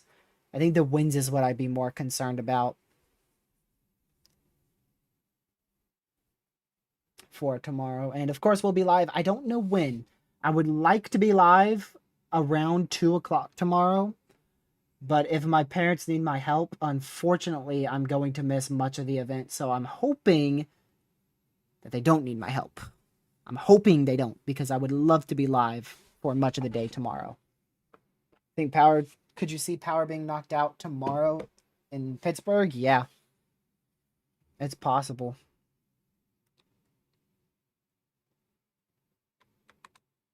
I'm surprised they downgraded that severe. That's I don't agree with that. I still think up to 70 mile an hour winds will be possible moving into Des Moines over the next hour. Can these flash flood warnings quit repeating? You guys can't hear it, but I hear every single last one of them. There you go. I mean, we do have 19 flash flood alerts. What's happening in Arizona, bro? Lord have mercy. No wonder why I kept hearing them all. Look at them all. 1, 2, 3, 4, 5, 6, 7 in New Mexico. 8, 9, 10, 11, 12, 13, 14, 15. That's another, what, 8? No, 6. Like 6 in Arizona. 7, 8 in New Mexico. Something like that. I lost count. And then there's one in Colorado. Whole flash flood event happening out there. We do have the chance, too, for a mid-tier Cat 2, actually a high-tier Cat 2 tornado warning in the Eastern Pacific. Where's that tornado warning? You gotta be kidding me. You gotta be kidding me. You gotta be kidding me. We were tornado warning list for that moment. We were tornado warning list for probably, I don't know, when did they update that polygon? Let me see if I can tell. We were tornado warning list for probably about 5 or so minutes. And now we have this little guy here. Under 800 people in that tornado warning. Wow. Hey, it's still lives, so still needed. But that's crazy. I did not see that tiny tornado warning coming from a mile away. And a new severe watch into Michigan. These flash flow... I'm about to disable this whole entire program from these flood warnings, bro. Get out of here. It's just consistent beeping. And now I glitched it and it all says 0. I'll be back in a minute. And here they come again. I guess I'll just have to deal with it. Thoughts on tomorrow's event? Underperforming or... Depends on where you are. It depends on where you are. In Pittsburgh, I'd say you have a chance for it to underperform. So you think this qualifies as a huge bust? Not one bit. We had a record amount of tornado warnings in the peninsula of Michigan. We had 80 mile an hour winds in north central Iowa. We had almost 3-inch hail in central Iowa. We had 3 MCSs in Iowa. No, it's not a bust. We've had multiple funnel reports in north central Michigan, north central Wisconsin, and the day's not done. I think there will be a tornado or two sometime tonight in that area.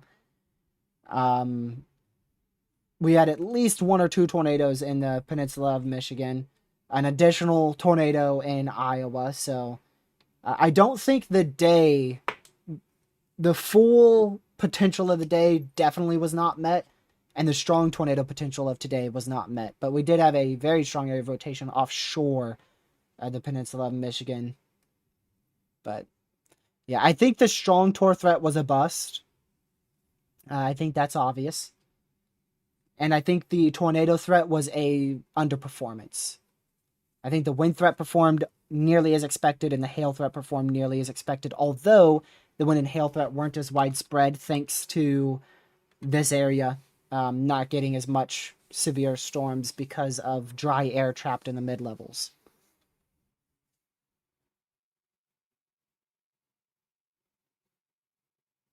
Morning convection didn't ruin the threat. So, yeah, it didn't. It had implications on it, but it didn't ruin it. Morning convection played very little role. It really didn't influence as much as I expected it to. And even earlier today, I thought it was actually having bigger implications than it actually was.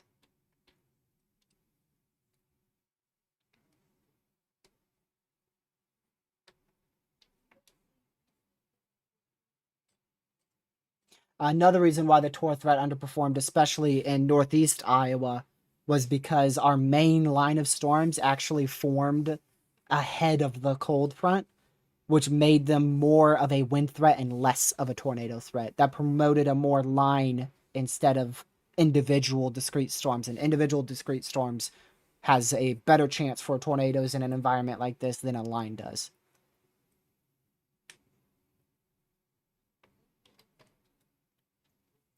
But again, like I said, it's hard because it's a double-edged sword. I said this like an hour ago, maybe not even. If the event performs, what do you get? You get injuries, you get destruction, homes destroyed, a bunch of damaging winds, hail, tornadoes over a large area. That's horrible. But then if it busts, what do you get?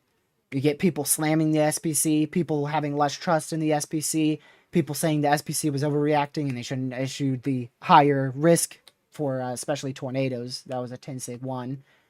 The local NWSs may have taken a hit as well in terms of their public, the public just not trusting their own NWSs as much. So it's always a double-edged sword. That's how it is in the weather. That's just how it is with weather. There's many things in weather like that.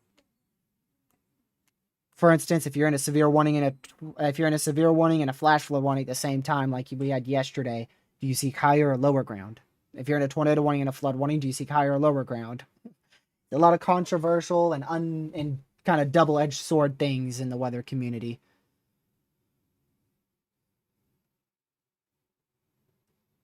But I know a lot of communities are like that. It's just with weather, it's more amplified because it's people's lives.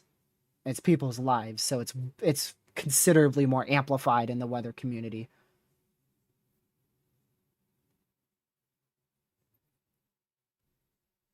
Springfield, Illinois, looking for tonight. Pretty good. I don't think you guys will get anything too crazy. I'll go back to that area. You are in the severe watch now, but I believe the bulk of the severe threat is going to stay off to y'all's west. I don't know what I just drew. I think the bulk of the severe threat is going to stay here. So, and by the time storms get to you late tonight, this first line might reach you in, let me see. That's going to reach you in probably about 3 hours or so, and it will be weakening. And then the second line, which is back here in downtown Des Moines, that won't reach you until very late. Like we're talking 4 or 5 a.m.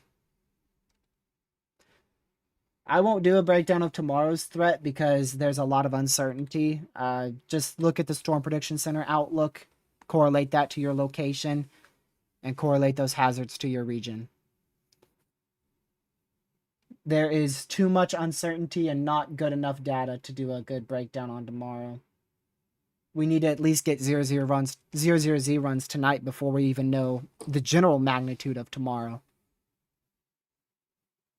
Two biggest things that caused today's underperformance: dry air, significant dry air in the mid-levels across central Wisconsin, and the MCS forming ahead of the cold front and not on the cold front.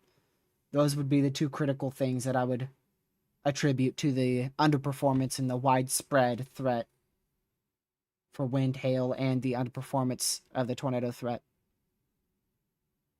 Bertha will probably have sustained winds of 50 miles per hour around or at landfall.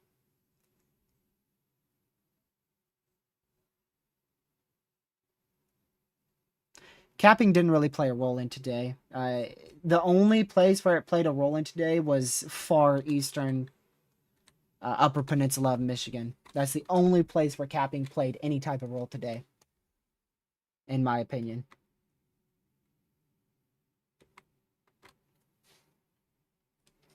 Those flood warnings still haven't stopped, bro.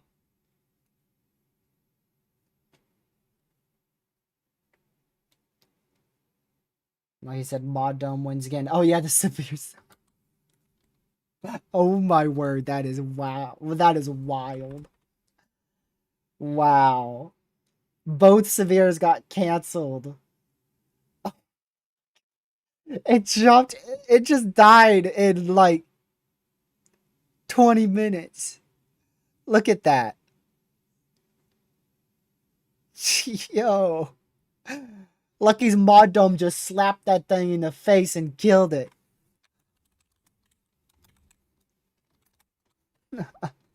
That is crazy.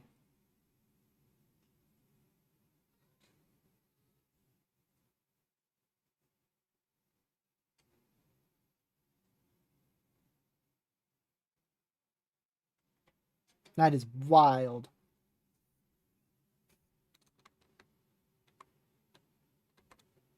It doesn't have 50-mile-an-hour wind surface winds right now. I can tell you that. If Recon got it, it was a random wind gust. I think the gusts are upwards of 50 miles an hour. But all right, y'all. I'll be in monitoring mode. I'll watch this for the next 2 hours or so. If it seems really intense, I'll hop back on here if Wisconsin starts popping off like crazy. Not too long coverage today, 4 hours. That's our low end for a moderate, and right around our average for a okay enhanced risk. So glad I covered. I wanted to cover today at least to some extent. Glad I don't have to cover till 11 p.m. though, because I'm hungry already. I will see y'all tomorrow. I'm not sure when. I really hope I can make it 2 o'clock instead of 6 o'clock, because I would love to cover the threat for you guys, because I know how much the Eastern U.S. is left out. So hopefully I'll be live about 2 p.m. Eastern time tomorrow as opposed to 6 p.m. But if my parents really need me, it'll be 6 o'clock because it is family first. But if I can work it out, I'll be live about 2 p.m. Eastern tomorrow. Yeah, that should be an interesting severe weather event. A lot of people under the gun, just as many as the day before yesterday. How many people we got under the gun? I remember the day before yesterday, it was 110 million. We have 35 in the enhanced, 45 and 23 million in 35 million in the enhanced, 48 million in the slight, 23 million in the marginal. So that's 2, 3, that's 70 million. That's about roughly 105 million, just a little bit less in the risk for severe weather tomorrow compared to the 18th severe weather outbreak, which, by the way, I said it was going to be over 300 reports when everything was all said and done. It's actually closing in on 500 reports overall. So even more widespread than I expected. And look at all those tornado reports. 1, 2, 3, 4, 5, 6, 7 tornado reports there in the mid-Atlantic, northeastern U.S., and one additional one down in Texas. So plenty of reports and damaging winds verified very well. And I remember on Twitter people were fussing about the 5%. Now it performed. The 5% performed. I will say the 5 sig 1 was a huge bust across New Jersey. But the 5% actually performed fairly well, especially across Pennsylvania, and debatably performed as a 10% non-sig tour in West PA.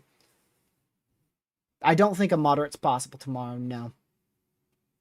I don't believe so. However, if morning convection isn't as widespread, I think a moderate would be almost but guaranteed. Almost guaranteed tomorrow if morning convection is less widespread and instability is more notable than what models show, which is possible. It is possible. All right, y'all.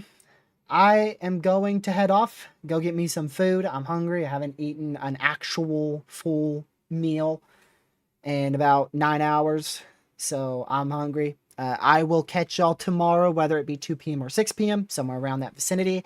Thank you, mods, for mod and chat, and everybody for being here. I greatly, greatly appreciate it. And yeah, let's go ahead and head to the ending screen. Thank you all for tuning in. Again, I will see you tomorrow. I will see you tomorrow. I'm just unsure if it will be somewhere between 2 and 6. Somewhere between 2 and 6 p.m. is what I'm looking at. And I hope you guys have a fantastic rest of your Monday night. Stay safe out there. Again, if it does get crazy, I'll come back. I hope it doesn't, and I don't think it will. But if it does, I'll be back here. And yeah, I will catch y'all tomorrow. Thank you, mods, for mod and chat once more. I've got 40 seconds to wait, so I would make y'all just sit here in peace and quiet, but can't do that. It's a Monday, you know. Mondays are supposed to be chaotic, not nice and quiet. I'll take a look real quick at reports here for today. 3 tornado reports so far, so there you go. 3 tornadoes. 1 in the Upper Peninsula of Michigan and 2 in central Iowa, and I think we might get 1 more report up in the Upper Peninsula of Michigan later on when surveys are done and all the reports are all said and done. Overall, 74 reports today, 16 hail, 55 wind, 3 tor. All of those I expect to go up to some extent. Thank you for watching, and I'll see you guys in tomorrow's live stream. Have a great rest of your Monday night. Thank you, mods, for mod and chat. Goodbye.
Weak brief, spin up tornado on the ground around Stratford, Wisconsin. Get to your safe spot. That's an unwarned tornado.